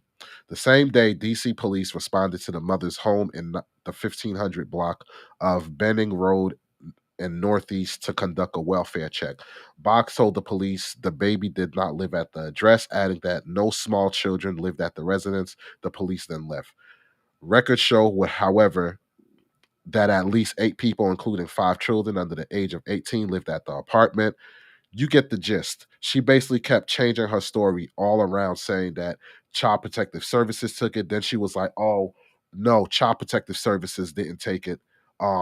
I gave it to my grandmother," and just constantly changing up her story. Lo and behold, when the stuff hits the fan, they didn't charge. When she came out and confessed, since they couldn't find the body, they didn't charge her with murder, but charge her with tampering with evidence. That's when he took matters into his own hands, stabbed her to death, and here we are right now. Do you believe his actions were justified on what he did This with is all that hard. information? This is hard. The mom in me is like, justice for my child. But I also know if I am the one that's doing this justice for my child, I've just signed my life over for a death sentence. And I guess if you lost your child and you don't have nothing else to live for, then that's the way that you go. But I don't condone this kind of violence. I don't. Yes, is it heartening that I'm having to live without a child? Yes. You're talking, it was a 2-month-old child. That child had a long life to live. But I do feel like the father needed to seek out help, because that's the only way that you're going to be able to move forward is if he had help. Because now, guess what? You done killed your child's mother. Now you thrown under the jail, and you ain't going to see the light of day. Okay. Here's a question I have for you. How can you not know, like, for him, though, that was what he felt was like justified for his actions from this woman like lying to him? And because I understand you're like, now like you basically just gave up your freedom, but in his mind he could have been looking at it like, yo, this was worth my freedom doing that to avenge my child for the way you handled him. You basically threw him out like a piece of trash. Correct, but You know I what I'm don't know this saying? man's backstory. I don't know if he got any more kids. My thing is, you don't know. So because you don't know what the rest of the story is, think about it. This was somebody's son. This is somebody's uncle and cousin and possibly brother. Those are all relationships that you threw in the garbage when you decided to do this. And you also didn't let the courts finish. Yes, the baby's body was nowhere to be found, but she was going to jail for other stuff. You don't know how long she was going to be there for, and maybe for him it didn't matter. Her going to jail may not have mattered because you decided to throw my child in the garbage after you killed my child. Okay. For me, off the bat, no, I'm not going to say it's justified. But from a moral standpoint, I get it. Now, here's the thing. Depending on who the jury is, I think that jury might have a hard time deciding if this man is guilty or not. And so many other factors could go into it. Being temporarily insane, like, pleading temporary insanity, all this stuff. But I've never been in a situation like that, so I can't really say how I would react. But just think about it. For months, Months. This person has been lying to you, even said your own family was the one who backstabbed you. You doing all this work, calling in all this stuff to find out what happened to your child because you're giving this woman the benefit of the doubt. For months, she's constantly lying, constantly lying.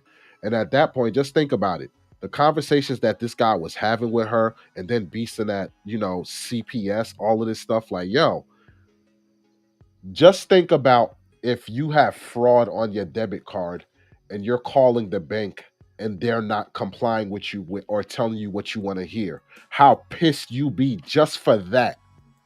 Now think about you having these conversations with these people for a child that your child. Correct. Like, come Like I said, on. I get his You get what I'm actions, saying? but I can't So condone you killing somebody. I what I'm can't. saying, what I'm saying is at that heat, in the heat of that moment, you don't know what you're capable of doing. It's Right. easy for you to say it when you're not in that situation. But if that situation presented itself and this was your only child or whatever, because it doesn't say anything about him having other children. So I'm assuming this is his only child, his first child. So this being your first and only child, oh man, and then like I said, to have this woman just constantly lying to you and even brought your family member's name into the equation, all of this stuff, then you find out that she's gonna get certain charges dropped and it's gonna be a lesser charge. All this stuff, like, Well, yo, it was going to be a lesser charge. There was no body. No I know, but body, no evidence. That means I can't prove it. what And I think about it. At one point or another, I've had to be on jury duty. These are all the things that you have to look at. You have to look at the facts. If there's no facts to back up the fact that you killed this child, until the bones pop up, it didn't happen. exactly. That's why I said this guy. I don't agree with it, but Correct. I But then if you listen to understand the it. I report, understand it. but I'm mad at him too, though. Do you not realize when you read through the report, he spent time with this chick after she told him to come get the baby? Yeah, because she was lying, saying that Correct. But Child my thing, Protective Services took it. correct.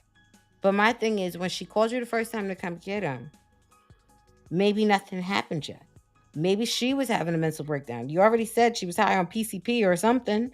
So maybe she was already having a moment.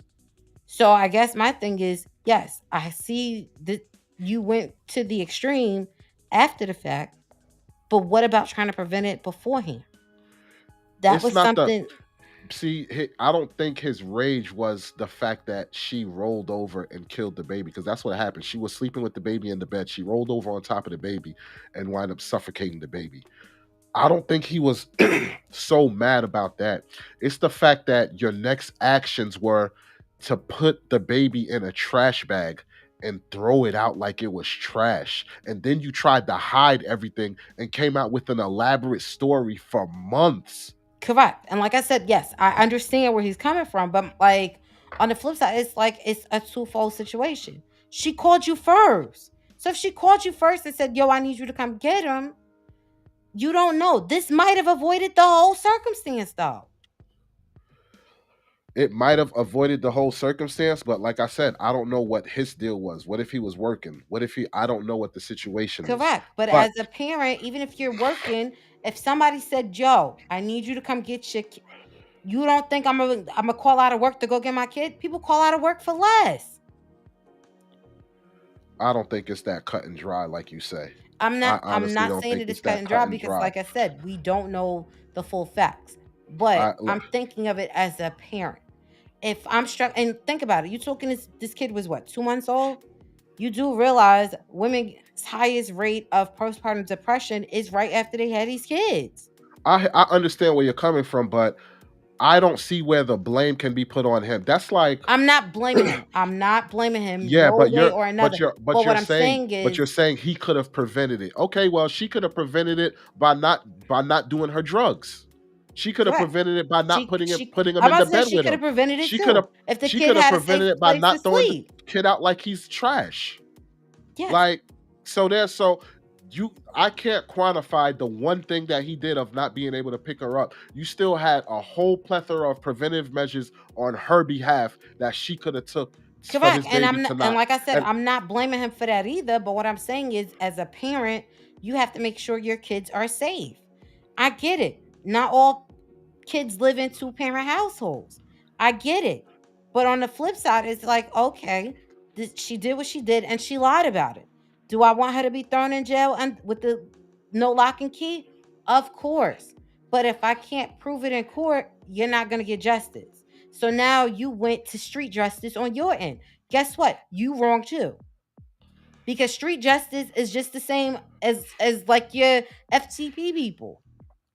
no, You saying something, now you going and taking matters into your own hands. Now you under the jail. Now you're no longer a productive member of your society.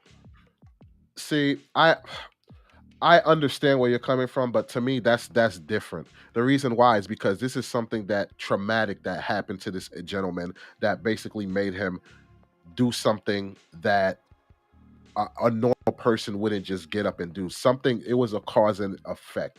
When we're Correct. talking about people, we're talking about people who are shooting up because of drugs, like shooting people because of drugs or money and stuff like. To me, that's a whole different dynamic. This is something that somebody lost something dear to them. It's no different than if a drug dealer is out trying to shoot his ops, and when he tries to shoot his ops, he wind up mistakenly shooting your baby girl that's like five years old or something. Correct. And I'm gonna want him And under the jail too. yeah, So it's but the in a same fit, thing. put it like They this: both need to be under the jail. in a fit of moment, if you was in a carry, if you was in a carry, when you could carry a weapon, so to speak, and you had training with like shooting, gun range, and stuff like that, you don't know in that moment if that stray bullet from that thug kill your child. You don't know if you'll just turn around and immediately open fire back. You And don't if know that because and you're if not in I that do that, guess situation. what?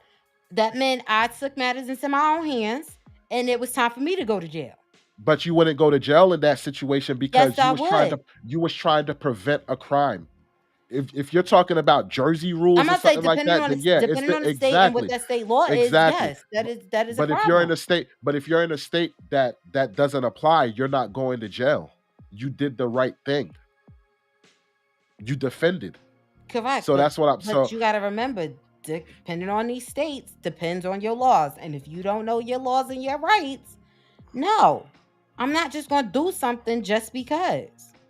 and here's another thing. Like Vic said, he said, "Yo, well, I'll start with hold up, hear me out. The child was with the mother. I think the father would think the child is safe. Exactly my point. That's Correct, exactly my point. but my thing is 9 times out of 10, if you know your partner was on drugs, PCP is a strong drug. Yeah, That but meant he probably knew she was taking PCP at one point in time or another. that's true. But you got people who are on drugs, so to speak. But when it comes to their children, it's like, yo, I won't lay, especially a mother. This they won't lay a finger, or there was no But it history of doesn't laying a. matter. Drugs in general alter reality. Yeah, PCP is an alter reality drug. but here's the So if thing. But here's the thing.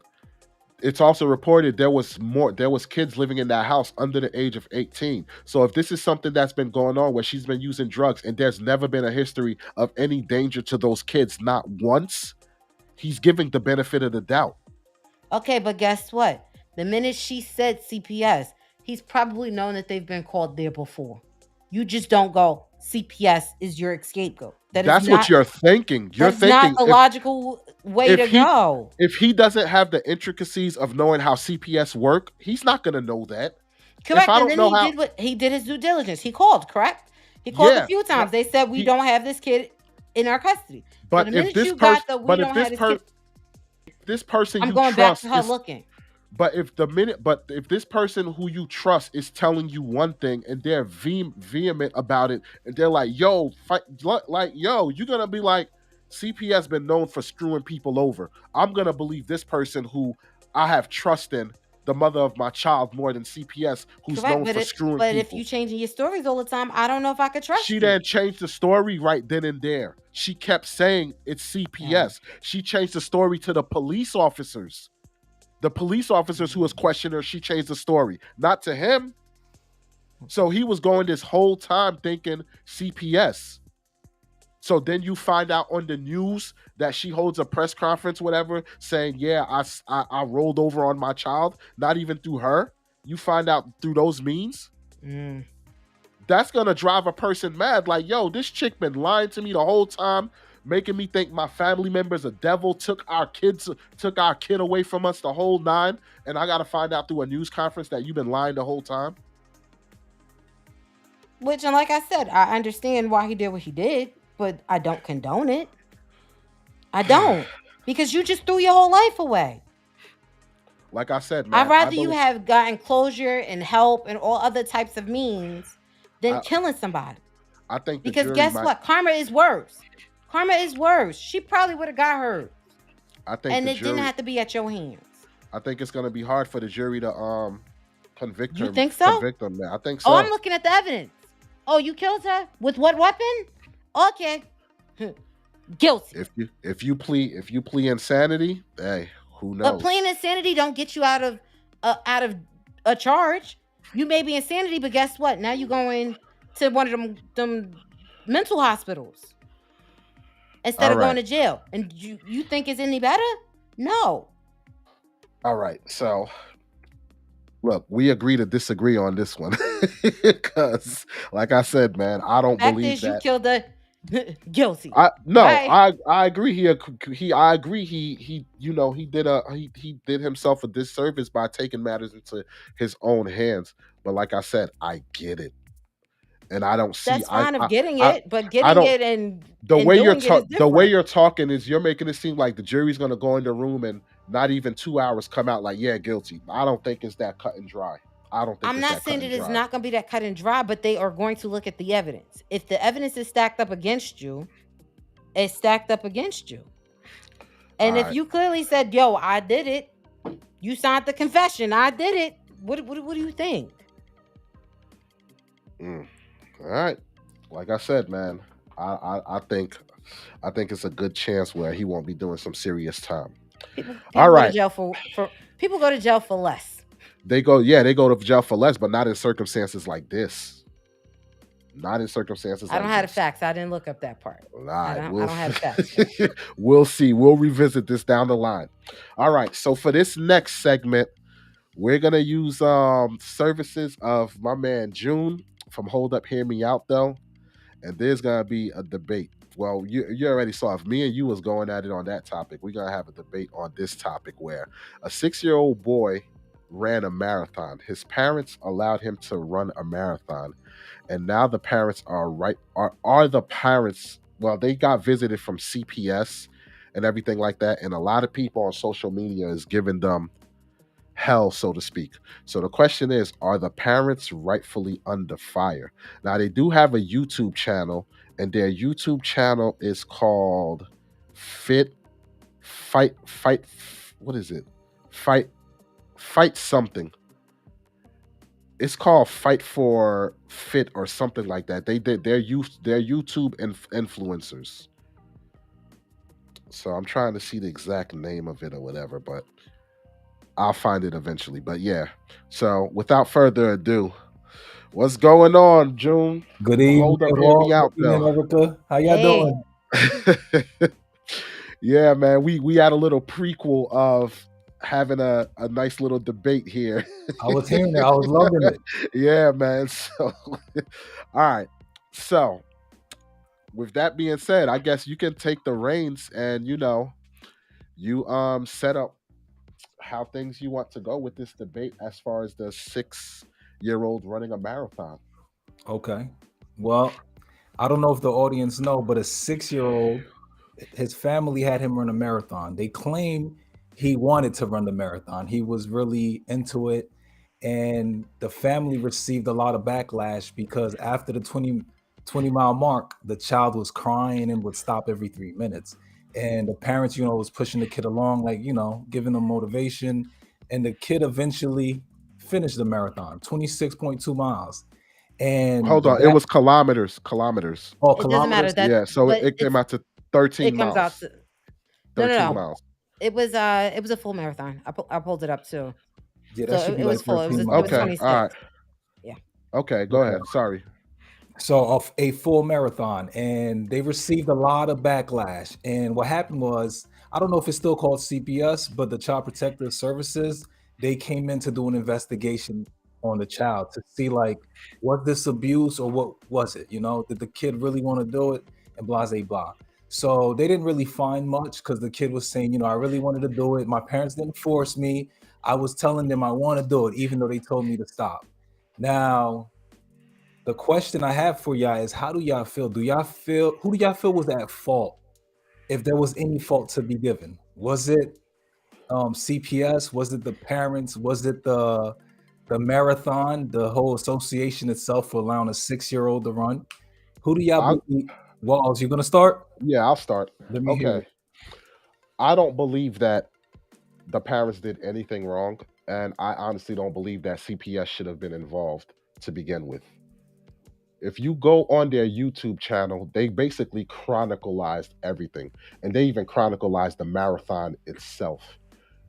Prior to him running this marathon, they were training him up to running this marathon, and I think two months prior, before the marathon, he did like 6 miles or something like that. And they was like, yo, he did it, with ease or whatever, the 6 miles. So this wasn't something they just threw him in there and was like, hey, hit the ground running. No, they gradually walked him into building up to run that marathon. Now, another thing that the way they're painting this picture is that this little kid was running the whole time. No, it was a mixture. I say 80% of walking, and the other 20% was actually doing some kind of jogging. Okay. So that's that also. Now, through the whole process, they was asking him, is he fine and everything like that, blah, blah, blah, all of this stuff. Now, the narratives that people were painting, saying that they dragged them across the finish line, all of this stuff, that was just stuff that people were throwing in their own 2 cents. If you look at the video itself, because I watched the whole thing, and it was a time, they did it in time lapse. This little boy was walking most of the time. He was talking, very coherent.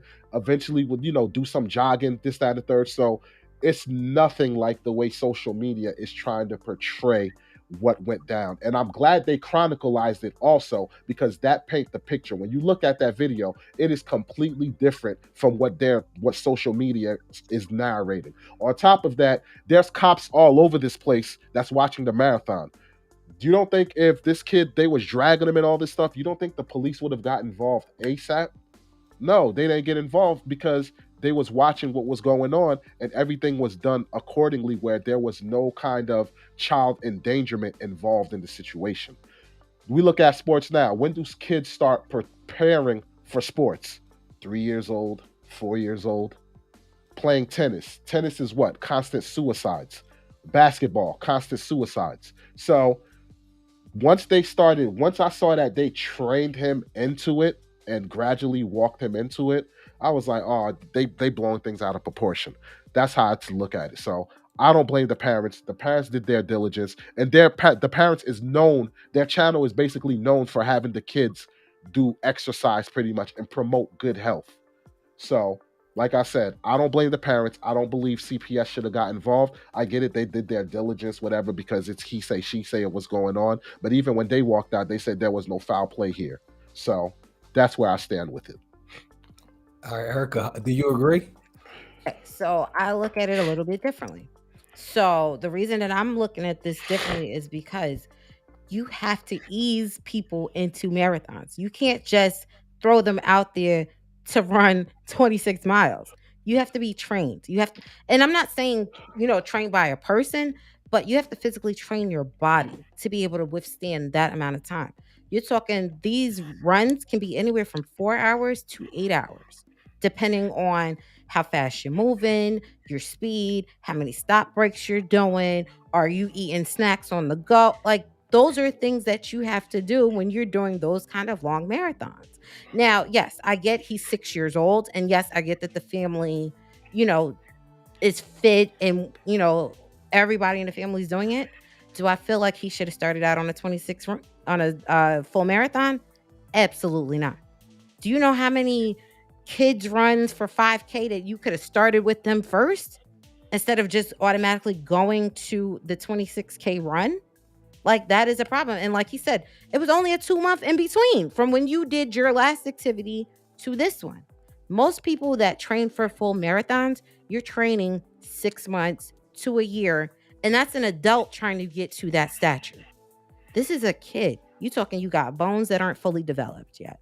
You got somebody who, yes, a kid playing here and there is one thing, but you telling me my kid about to be on concrete for 6 to 8 hours, and then yes, he may have cried off and on, because think about it. When I have not done a full run, but I've done some of the little 5Ks where they got tables set up with waters every few, I'm gonna say miles at this point, because I don't know, how they set it up for a 26K, but I do know with 5Ks, you got at least one or two tables in between when you start and when you finish, so you can have a water break, so you can grab a protein bar, so you can grab things like that. So I know one of the facts was he was crying that he got to the table and they didn't have Pringles. So do I believe that the parent kind of coerced them into finishing to get to them Pringles? I do. Because like I said, I got kids in my house. I know if I'm trying to get them to do something, what am I going to go do? I'm going for whatever snacks you want. Come on, if we could get through this, we'll check the other table. If they ain't got it, I'll go buy your own. Because if you look at the picture at the end, what did he have? The biggest box of Pringles. You probably had a BJ's Costco size box of Pringles. So it's not that you were, I'm not saying as a parent, no, you're not trying to get him to finish, because yes, like you said, you're recording this stuff. So yeah, you look through them, you probably going to see where he was crying here or there. Do I feel like CPS should have been called? If the people that are running with you feel that it's being excessive and he's stopping every 3 minutes to try to catch his legs, that's something completely different. Because you do have some people that were saying, yo, he was stopping around mile marker 20. But it's like, yo, you at mile marker 20, we only got to get this 6 more. You can't tell me as a parent you weren't trying, like, you might have been asking, do you want to stop? But in your head, you looking at him like, I want you to stop, but I really don't want you to stop, because that meant one of the parents was going to have to stop with you. So I'm like, do I blame the CPS call? No, because look, it's the 6. This is the youngest time. This is the youngest age that they've had somebody at this marathon. Yes, most of the times you have like 9 and 10-year-olds. You have 15 and 16-year-olds. Those are people who've been doing this for a while. But a 6-year-old is different. And I know, like, I had a 6-year-old at one point in time in my life. That 6-year-old is going to be, oh, I want to do what everybody else is doing. But as the parent, your responsibility is to make sure that it is safe. Do I feel like putting him in a full marathon for his first marathon is safe? I don't. I feel like they could have started with a 5K. They could have even did a 10K at this point. Matter of fact, you could have did a 15K and I might have been better with it. But you elected for a full-fledged marathon for a 6-year-old. Yes. Is it at his own pace? Of course. Did they say that, if you look at it and, by doing some research on it, they didn't come in that 4 and 5 hour like most adults that are runners are coming in. They came within that 6 to 8, they finished within 6 to 8 hours, but 6 to 8 hours is still a lot. That is a full work day. That is a full day at school. If this kid was in school where you're sitting down and you're having bathroom breaks and lunch breaks and play breaks, and I get it, you could do those same kind of things on those trails. But if you are doing them during a 5K, guess what? That's eating into your time. That means you got that car, because there's always that last person with that car behind you. If you get past that car, guess what? They no longer time you at that point, because it's basically you gave up if that last car is in front of you. So they did keep pace enough to make sure that they were not that last car. But like he said, the kid was probably crying at that point because they're hitting tables and they're not getting snacks. I do feel like those are things that you have to plan for. You may or may not be able to get those snacks. So if you don't have your own people at these different mile markers giving you guys the snacks that that your family needs, then one of them parents should have had a backpack on, because those are things that could have avoided those situations too. If I got the backpack with the snacks on, I ain't got to worry about if we hit the table or not. We could still move at our own pace. But when that kid started struggling at mile marker 20, one of them should have tapped out. Okay. So who do you blame? Number one. I blame the parents. I blame the parents for putting them on a marathon that long without him being fully developed and fully trained to be able to do it. Okay. And Walls, you didn't blame anyone? No, I don't blame the parents whatsoever. The kid wanted to run another marathon the next day. But let me He let me came to the parent. He came to the parents and was like, "Dude, I want to do another one," and they're like, "No, we're not doing another one." You get what I'm saying? So, yeah. Yeah, but my thing is running a marathon is a marathon. Like I said, he could have ran shorter marathons. You could have put him in some of the kid But he marathons. did. But he did though. That's why like Co- I said, they did the training where Correct, but that you're talking you training was 6 miles. 6 mile, a 6K compared to a 26K is completely different. You almost 3 times that amount that he completed. wait. yeah. But go ahead. No, I want to interrupt because Walls said something that I want to speak on. You said I can't remember how you said it, but the parents trained him, and eventually inputted him into the marathon. Hmm. Now, I want to ask if I was training my son how to drive a car, right? And he's 6 years old, and I gave him my keys and I said, go drive. And he went and, he did his thing. He didn't get in an accident, but he was struggling in the street. He made it home. If people were complaining and the cops came to me, would I be at fault to you or no? You would, because there's a legal age of somebody teaching someone how to drive a car. The problem is with these marathons, depending on where they're doing them at, they have different ages. They But they clearly do. said on looking up this particular marathon, they said he was the youngest who's ever did it. But This the is 18. problem is they didn't have a set law, and that's going to be what's going to be in jeopardy at this point, because it's like when you start looking up some of them do have a minimum age 14. 10 is the minimum age. They, You they have did have it. others that that say you clearly have to be an adult first, because my thing is you're putting your body at risk as an adult. You have to make those decisions for yourself. The parents are making the decision for this child. So at granted, nothing happened where he was injured or anything like that, but what if something did? Now it's okay. your fault that you injured your child. This is where I gotta cut you off on there is because number one, nobody who was at the marathon complained. So you saying people was like people was complaining, whatever, yada yada. So like you gave the picture of if I gave my son the car keys with him and he's driving and swerving, yada yada, and people complained, whatever. By your logic, the cops who would have witnessed this didn't complain because the people who were actually running the marathon and the people in the marathon, they didn't complain. They was actually proud what this little boy did, and they was get bigging him up. Like I said, watch the video. They was congratulating him because he bust his butt to do what he had to do. As far as the crying and stuff goes, the crying that they're talking about is basically yes, with the snacks or whatever, but it wasn't crying because oh my god, I'm in emotional distress for my body, so to speak. So now what you're talking about, people complaining, is people who heard, oh my god, June let his 6-year-old son drive the car. Mhm. Nah, that's wrong. People who weren't even there, they're complaining now and giving their 2 cents, but they wasn't there with the activity that's going on. But the cops I shouldn't come to my house. Do you think or no? But think about it though. The Wait, yeah, listen. let him speak, Eric. The cops came to the house based on the public outcry. It Okay. wasn't the people in the marathon who said, "Yo, the parents did negligence." It's just like if I see something going wrong across the street and I don't know what's going on, and I called, hey, I think the child is being abused, CPS is going to show up to see what's going on. So it wasn't the people who was officially doing the marathon, it was word of mouth. And all it takes is, oh my God, I saw this online. Let me call CPS for where they live. Oh, they live here. Let me call CPS and report them. It's easy as that. Correct. But if you go back through some of these news stories, it says that 7 people called during the event. So somebody saw him crying during an event and then they called. So yes, they may not have known what he was crying about, but they did cry.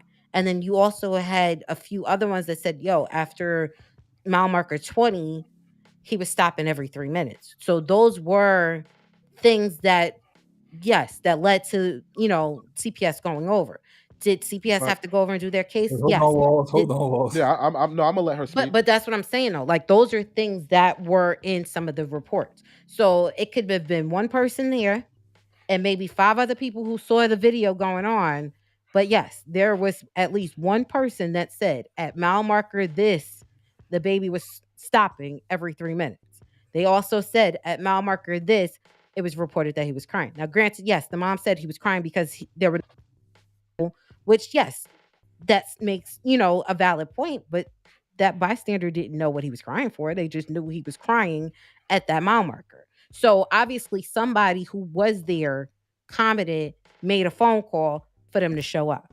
It wasn't So just bystander, and it could have been a bystander because you have bystanders on the side, that watch these things. But that was somebody who was in that area at the time. So let me ask you this. What are you going to believe, right? You're going to believe a bystander who actually don't know what's going on, see something and report it, or you're going to believe a chronicalized video breaking this down in time lapse where you can tell this video wasn't edited or altered, breaking down the steps. And just to kind of bring everything into light, he was stopping and going from the beginning of the marathon. This was what he was doing. He walked 80% of the marathon and ran 20% of the rest.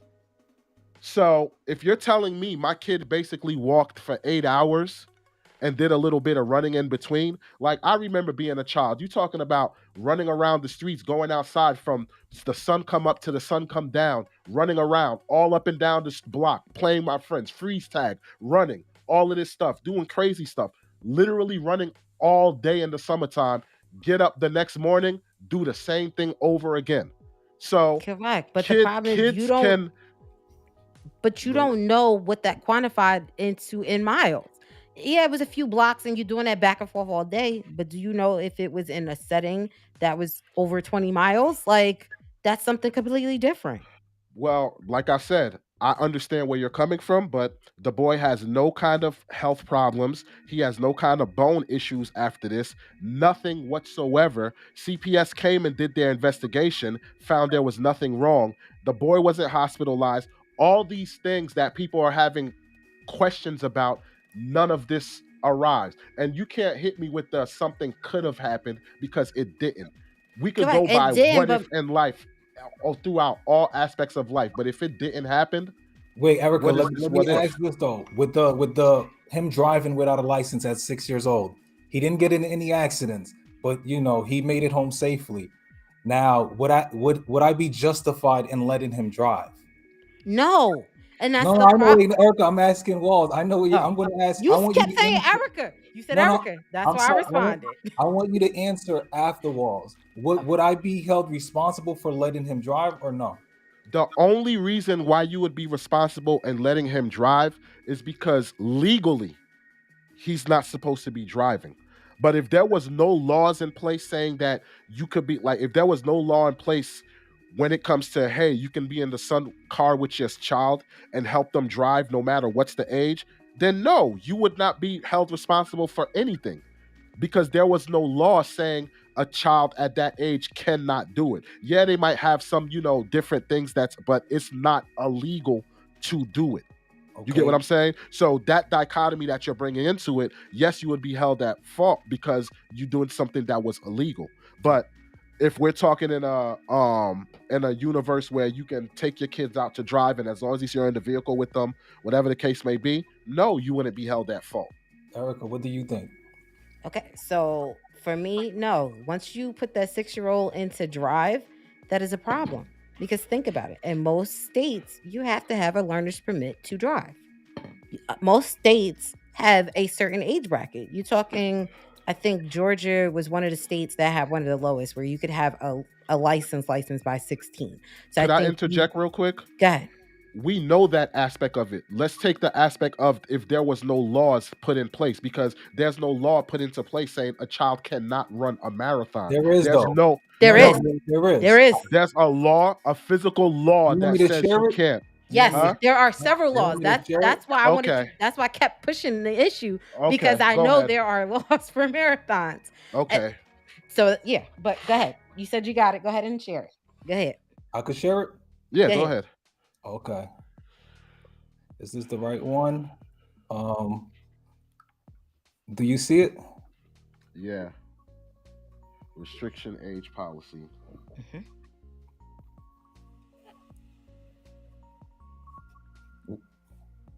Wait, Walls, you controlling it or am I controlling it? You controlling it. Okay, I'm waiting You for. Nah, you control it. You controlling it. Okay, right here towards the bottom, number 8. I don't know if y'all can see it. Scroll down some more. That's Some as more. much as it could go down. Hold on, let me take this. Let me take the overlay off, and let me take the words off. I could read it for y'all. Yeah, go ahead. Participants must be 18 years of age on race day to participate in the marathon. 14 years of age on race day to participate in a half a marathon, and 12 years of age on race day to participate in a 10,000. Okay, what I say to that is when they came up to actually doing the marathon, they went through all the proper channels and spoke to the right people, and they got the okay with with all the evidence provided on why they felt that the child should be able to run the marathon, and they got the okay. So that included the state itself, the county, whatever it is, the municipality, the police officers, all of that. So they got the green light and went through proper channels to be accepted to able to do it, which that point made it not illegal for that child to participate in the marathon. Now, does it mean anything to you that the Flying Pig Marathon said, I assume full responsibility for the decision and accept that it is not the best course of action and letting the child, Yeah, of course. Yeah, I could understand that. There's a lot of things that's not the best course of action when it comes to certain things, whatever. Look at freaking I know we're going into different territory, but freaking look at the King Richard movie, whatever. What did they say about Serena Williams and Venus Williams? Oh, this isn't the right course of action that we should feel you should take with your children for them to reach the pinnacle of their tennis playing career, yada yada. So there's everything in life where you feel these aren't the proper steps or measures that should be taken to do XYZ. But what about the outliers? Yeah, but safety wise, wait, Erica, do you have any rebuttal to that or no? Well, that's what it was. I was gonna pull up the rules itself, and yes, I understand that the parents got they went through the appropriate channels to do it. But my thing is it right? And I think Check the that was my problem. Is it right that they went through those appropriate channels to have someone that young to compete more than what they would have allowed for a 12-year-old and a 14-year-old? Can I present some evidence for myself too? Go ahead. Absolutely. Right here. On the USA Today, speaking about this, right? Okay. Can y'all see it? Let me make it full screen for you guys. And I'll read it. Okay. Dr. J. Lovenheim, a pediatrician in West Orange, New Jersey, told Today parents that while it's unusual for a child to run a full marathon, it's not dangerous. If you've been training and taking rest days and you're being monitored and there's no signs of heat exhaustion, I really don't see a whole lot of risk, Lovenheim said. It'd be a little more concerned if they were running regular marathons. One marathon is fine. Lovenham noted that kids are really durable and require far less recovery time than adults. Erica, do you want to comment on that? Okay. But my question is, think about it. Like I said in the beginning, you have to take time and train. 2 months is not taking time to train for a full marathon. Even when you look at what they posted, that kid had not trained a full marathon at all.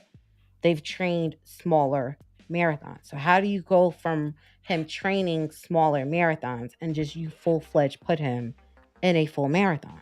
That is a problem. Because you, as a parent, didn't know if he could do that full complete marathon or not.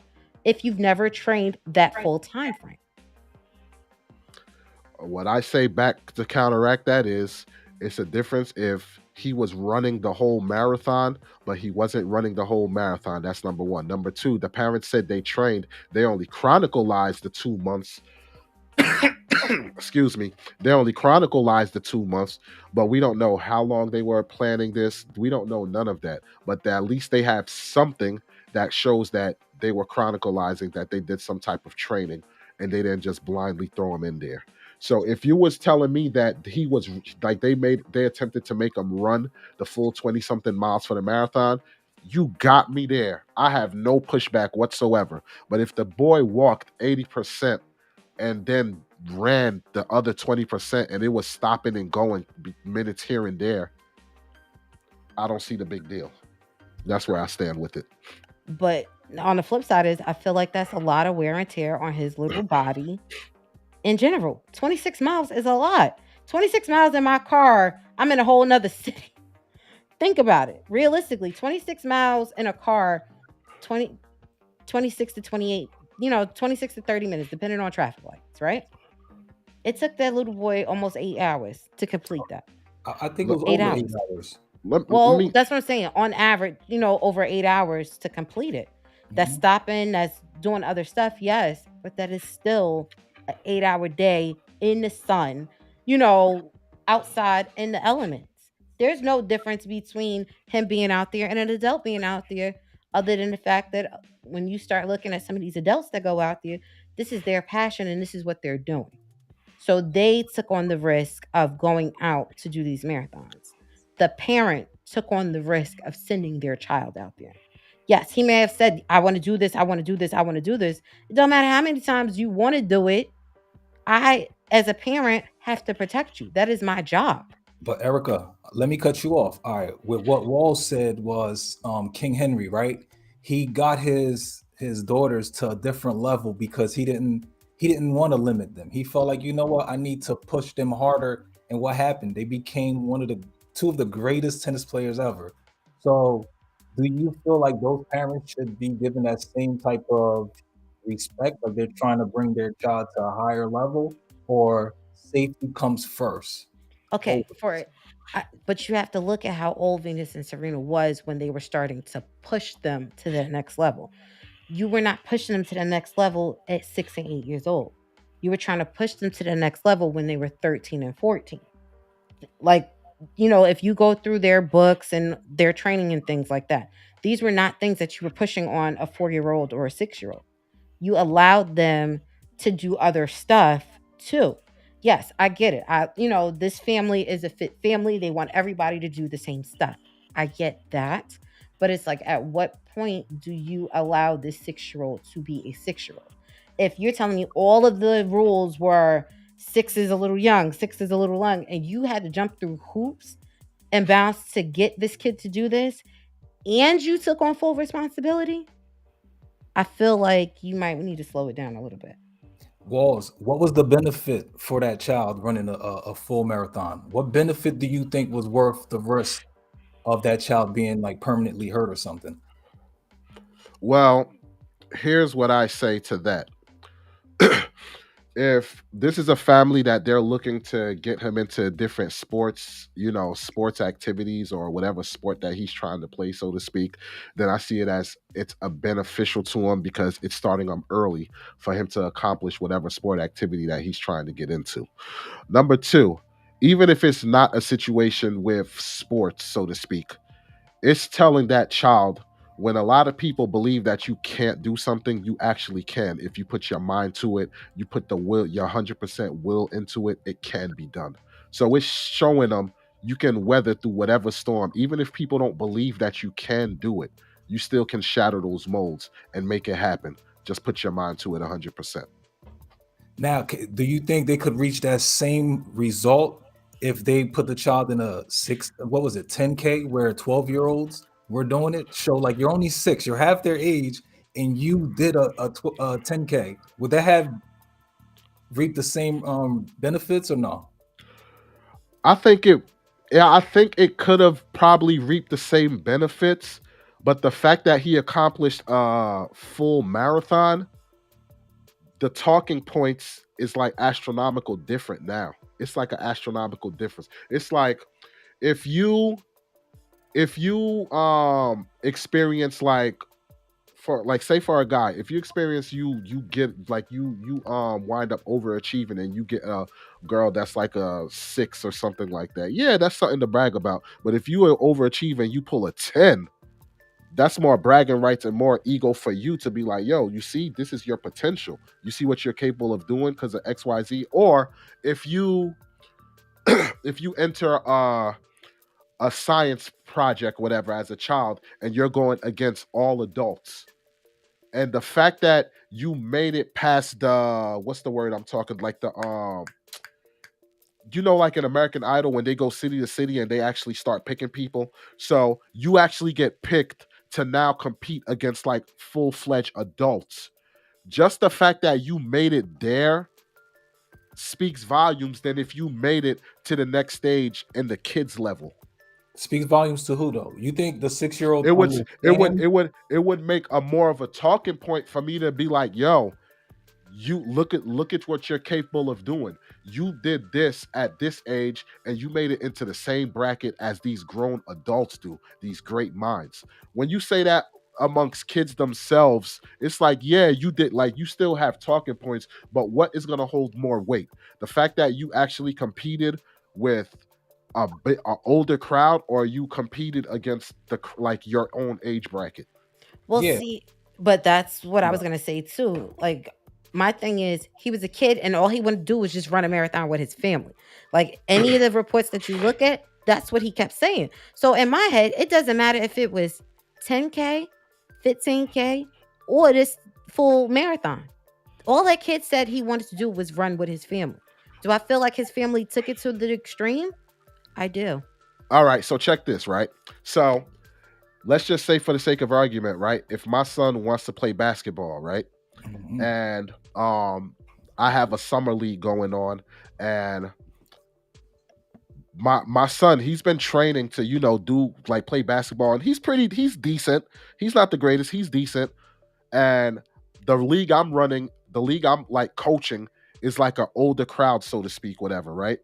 And he's like, look, I just want to play basketball, but I want to play basketball for the team my dad coaches.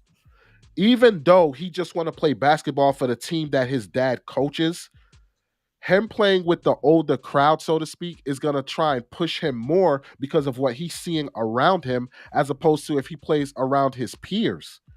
And the fact that I'm there, like edging him on, whatever, it's gonna make him put in that extra mile or that extra muscle or hustle to try and achieve that goal.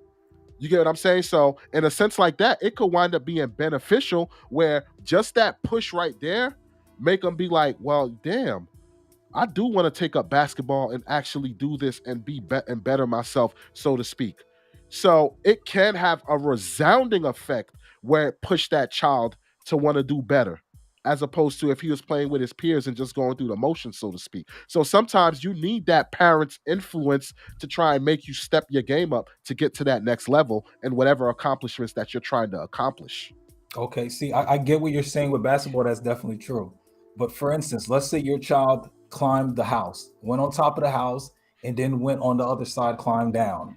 That would that impress you or no? It would impress me, where I'm like, he needs to be in gymnastics or something of that nature, because he has a talent. But would you need him to climb a mountain in order for you to reach that same level, or that would be, sufficient? You climb the house, I don't need you to climb a mountain. That was fine enough. Like, would you need him to climb a mountain to really feel like I can now Here's push him? here's the thing. If I was a mountain climber Uh-huh. and I saw his potential that I'm training him, and he wound up climbing a house, and we took months in to train, and I saw his potential, and I felt wholeheartedly in my heart that if you came climbing a mountain with me, you'll be able to accomplish, especially if I'm there and I got you strapped to me in the whole nine, and we Mhm. can accomplish this. What's to stop me from thinking that you can't? Because I see your potential, and I'm basically baby stepping you into your progression. So, me as the parent, I would know before anybody else if he's capable of doing so, because I'm the one training him. I have the hands on with him. So if it gets to the point of, I believe he's at the point where he can climb this mountain with me, that it is what it is. What if an Olympic climber told you, you know what? I think that's dangerous. Like, you shouldn't be climbing with your child. Do you If an feel like you still know better than that Olympic climber? I wouldn't feel I know better than that Olympic climber, but what I do know is I know what my son can do better than that Olympic climber, because I'm there witnessing what my son is doing. The Olympic climber is only speaking on the surface. They're not with them every day to know all the intricacies of what's going on, what the training is, what's the tasks. If I see him doing things that I needed to do in order for me to achieve climbing a mountain, and I see him doing it at 6 years old, and he's getting it, hands down. And these are things that at 20 something years old I couldn't really accomplish, and now I'm accomplishing it later in my older years, and now I'm a mountain climber, and he's doing this at 6 years old. I'm like, yo, this dude is gonna surpass me. So Erica, what's wrong yeah. with what Walls is saying?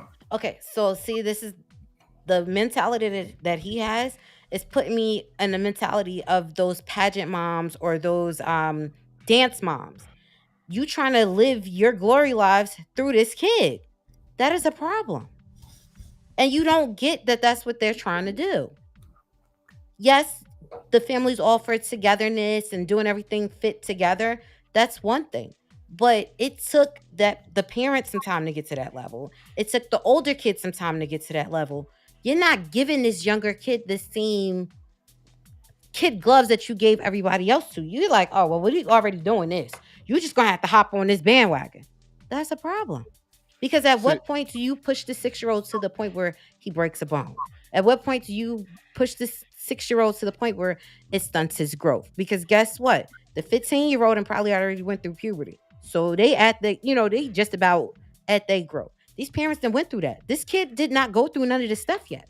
So it's like go ahead. What was their motives? That's the problem. I don't know what the motive is. Like, there's no anywhere that says why the parents wanted them to do this particular marathon. There's was nothing the youngest child to accomplish a full marathon. The youngest. Correct. He is the youngest. Like I saw that. So I'm like, it may be we just want the youngest and that's it. But did you get a prize for that? Did you get a trophy for that? Like, and I guess those are things like people have to also do that too. Am I going in the Guinness World Book of Records for that? Like that's he is. And like correct, but that's what I'm saying. These are things that you have to look at and see. Why didn't anybody else do this in the last 100 years or 200 years? Like, because if you think about it, most people don't go past, hey, these are the rules that's set up in place. So you did all of this to get your name in the book. Yes, you did this to be there with your family, and I applaud you for that. Is that wrong? But I do feel in some ways it may be wrong. See, because my thing is, as a kid, did he say, I want to do this marathon in this location with you? Or did he just come to you and be like, Mom and Dad, I really just want to do a marathon? Because those are the conversations that make the valid points. Was it the child's choice or was it the adult's choice? And I feel like this was the adult's choice for him to do this marathon compared to the child going, I want to do this marathon in Cincinnati, Ohio with you. So I just want to answer Facebook user. If you're on Facebook, smash that like button. But if you can kindly do us a favor, hop on to YouTube and definitely smash that like button on there, because if you comment on Facebook, it just say Facebook user. But to answer this Facebook user's question, it says, but is this for your child or is it for you? If we're talking specifically, if you're aiming that towards me, my perspective, I would be doing it for the child, not for me. Now, like I said, if it was a case where I saw potential in the child and I say, yo, I believe this child can climb the mountain, I'm not going to force him to climb the mountain. But if it's something that he's pushing and edging for to do it, then I'm going to give him that chance to do it or whatever. And I wholeheartedly don't believe that they did it for themselves, because even when the child said, yo, he want to do another marathon, whatever, they was like, whoa, slow down, buddy. Not yet. Get your time. Give yourself, your body, your time to replenish itself, yada, yada, and all of that stuff. So I don't believe that they were doing it for themselves. They were wholeheartedly doing it for the child, so to speak. But like I said, damn, I just lost my train of thought that quick. But what I will say is this, man. I just see it as the more of a challenge that a child accomplish, the more they wholeheartedly believe they can do things. That's the way a child's mind operates. Just think about it. If you have a child and they accomplish something and you're like, oh, good job or whatever, yada, yada. But if you gave them an accolade where they did something and you're like, oh, wow, that's a good job, I couldn't even do that at your age. What do you think is going to hold weight to that child more? You just saying good job, or you saying, wow, you did a big accomplishment. I couldn't do that even at when I was at your age, whatever. It's going to make more sense. The kid is going to look at it as, dag, I did this and my dad or my mom couldn't do this at my age. So the more bigger the platform, the more it stands out to that kid. That's all I'm saying. Wow. Well, do y'all have any more to say on the topic? Nah, I think like I said, I stand firm on ground on. I don't believe the parents did anything wrong, and I don't think I get it. CPS did their diligence, but I don't see they would like it was needed for them to approach the family and see if everything was okay. So CPS was wrong to you. Yes. And Erica, what you got to say? I feel the complete opposite. I feel like the parent, it is their responsibility for their child. I do feel like, yes, if the kid wants to run marathons, allow them to. But I feel like they needed to have been within the rules. I feel like you bent the rules for your platform. I felt like you told them, hey, this is our channel. We're going to be filming this. I felt like on one end, they might have did it for likes. Because my thing is, you could have did any other marathon with this kid at 6 years old, and you would have been fine. You could have got them, like I said, you could have did the one for the 12-year-olds. You could have did the one for the 14-year-olds. He still would have been the youngest for those two. So no, I'm okay with if a bystander called. Now, if it's somebody looking at your video and calling, that's something different. But if somebody who was a bystander that was there and saw when he broke down about them Pringles, I might have called. I see a kid crying, and you've been on this for a while. I don't know what you're crying for. So the CPS being called was that extra element of it going, hey, just go in and check on that kid. I don't know this kid from a can of paint. I don't know how to check and make sure that they're okay. Let me call you. You go do your job. If it's nothing, then it's nothing. Chalk it up. It is what it is. But if it is something, then at least it's on record going, look, this kid was pushed over the edge by trying to do this. So that's why I'm still okay with CPS being called. Do I feel like maybe they should have had an officer there check in on them? Maybe, because it would have been right immediate. But guess what? That's not that officer's job either. The officer that was on duty for those events are to make sure that, crowd control, you making sure that if something does happen to that kid, they're the first ones to call for, backup. You're calling the ambulance, you're calling somebody to make sure you get the kid off of that track to make sure they're not getting trampled over. So I do feel like, CPS might have been the right measure to call for that. But do I still hold these parents? Yes. I do feel thank God nothing was wrong, but if something did happen, it wouldn't be pretty either, because now you're throwing, the parents are going to taking full responsibility. But if something happened while they were on, this particular run, guess what? This would have been mass news too, going the opposite direction. And then the people that train for marathons in the Olympics, them saying something, be like, I told you so. So that's what I'm saying. It's a catch-22 in that case.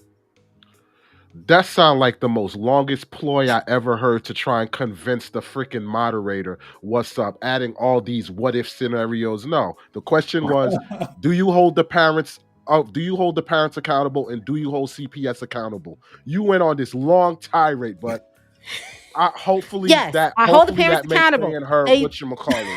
Go on this long tirade. Come on, man. Okay, yes, I hold the parents accountable. That's what you wanted. You just want the short and sweet. Parents accountable. This is your child. You were supposed to keep their interests at heart. And if you did this for the child, that's one thing. But if you did it for yourselves, you're wrong for it. You all the way wrong for it. So now you got two closing arguments. All right, of course. Bravo. It's my show now. It's my show now. All right, so this is your call, June, on who do you believe made the stronger argument, and what is your final assessment on the matter? Let me start off by saying, all right, hearing what Walls was saying, I believe I'm more like him, where I'd want to be the King James, the what they call him, Tiger Woods' father. Like, I'd want to push my child into greatness. Steph Curry's father, he was crying in the backyard because he was shooting, I think, like for 3 hours a day, every day in the summer. He was crying because it was too tough. So I feel like I would be that parent. But hearing what the Flying Pig Marathon said, people never take responsibility, but they say they take full responsibility for going against their policies that was devised for, safety. It's to keep liability correct, like where, okay, we're going to make sure nobody get hurt. They went against that. There's an Olympic distance runner, Kara Goucher. She tweeted, "I'm not questioning motivation or saying it is bad parenting, but as an Olympic athlete, I promise you, this is not good for the child." And I do believe it's not good for the child. I would push my child to do something like that because I believe I would know best. But most parents aren't they're not like us, Walls. They will think their child can do it when they can't. I believe if your child can't do it, you would let your child know, if you want to do it, you could do it, but I don't really think you should do it. There's going to be parents that's going to push their child into things like that, and it's too dangerous. So therefore, I'm more so sided with what Erica was saying, opposed to just let them do it. Nah, we have to take care of them. CPS job is to investigate those. If you hear something wrong, you heard an Olympic runner, distance runner telling you it's dangerous, you got to go do your due diligence. If not, it's going to fall on you because that child has their parents to protect them. If not, somebody got to come in, and their parents didn't protect them. I was watching a few of their YouTube videos from back in the day, and that guy is pretty abusive, and it's not abusive, but he's like what they would say I'm abusive, where it's like I'm pushing the child because the child told me I want to do it. I'm going to push you, and he was pushing them far. So I think that was dangerous. So Okay. So my question is, you Okay. side with Erica. Who made the better argument?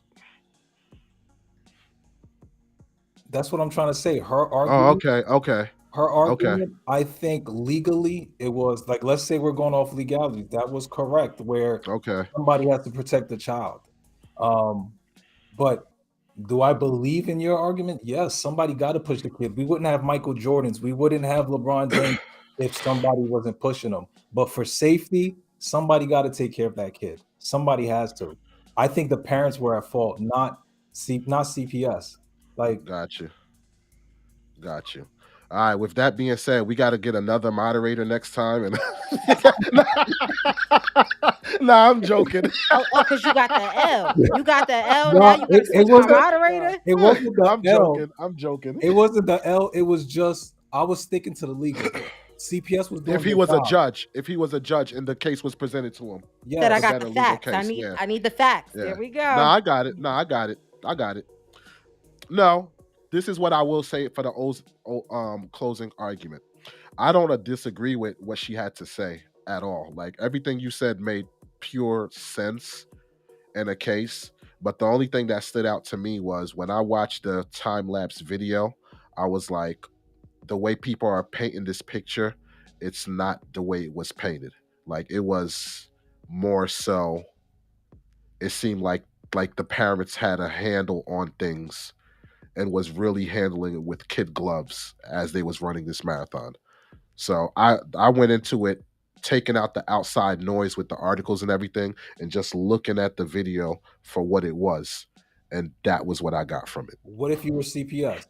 Would you still investigate, or would you say, Yeah, I would. Yeah, of course, I would still have to do my diligence. That's part of it comes with the job or whatever. But the fact that CPS did their job and they saw no foul play, that even made me stand even more firm with what I saw in the video. So that's where I stood with it. nice? Yeah. But thank you for doing this moderation, brother. And that's what, 2.5 hours in? Yo, thank you for having me. I love that. No doubt, That was going man. back and forth, and that was good to watch. Yeah, definitely, man. I appreciate you for being on. Well, I guess you could have us close out the show too while we're here, because that's a wrap. That's the end of this episode. Okay. Everybody who was here, Black Sheepdog, thanks for tuning in, brother. Everybody that tuned in, we appreciate you guys being here with us. We appreciate you guys giving your 2 cents on the matter. Don't forget to smash that like button. Don't forget to check out my boy June's Hold Up Hear Me Out Though channel. And we got a collaboration every Friday that we're going to be doing. So tomorrow, you already know what it is. Friday night social media. between Matter of Opinion and Hold Up Hear Me Out, though. I just put their channel in the chat, so click that link, subscribe, show love. And yeah, man, do y'all got anything y'all want to say before we get up out of here? I just want to say, good debate. What y'all was talking about we needed to talk about it. Where both of y'all said right stuff. Is just parent wise, we gotta. I'll just stop talking right there. Sorry. Nah, go ahead, because parents, we do need to hear this as parents, brother. I think you can't have both parents being the same way. One saying, "Nah, that's too dangerous." One saying, "Nah, that's not." I think you have to have them on the balance. Yes, because you're gonna I can hear that you're gonna push them further, and they need to be pushed. Erica's gonna be more so like, "Oh, I think this is a little bit." I love that. Got you. Well, you got anything you want to add into it, Erica? Nope, I'm good. I had a great show. I like doing this. I'm gonna be back. What's the next topic? She like, I got my W. That's all that matters. I don't care about anything else. She like, when can I get the next one? What's the topic? Let me get my stuff together. Well, we'll be on that tomorrow and kind of go from there. So, but yeah, ladies and gentlemen, thank you for joining us on this live collaboration. Late collaboration. What we're gonna do is break this video into sections and drop it on the channel and kind of go from there. So, ladies and gentlemen, we bid you adieu. Thanks for coming out. God bless ya. Good night. Peace.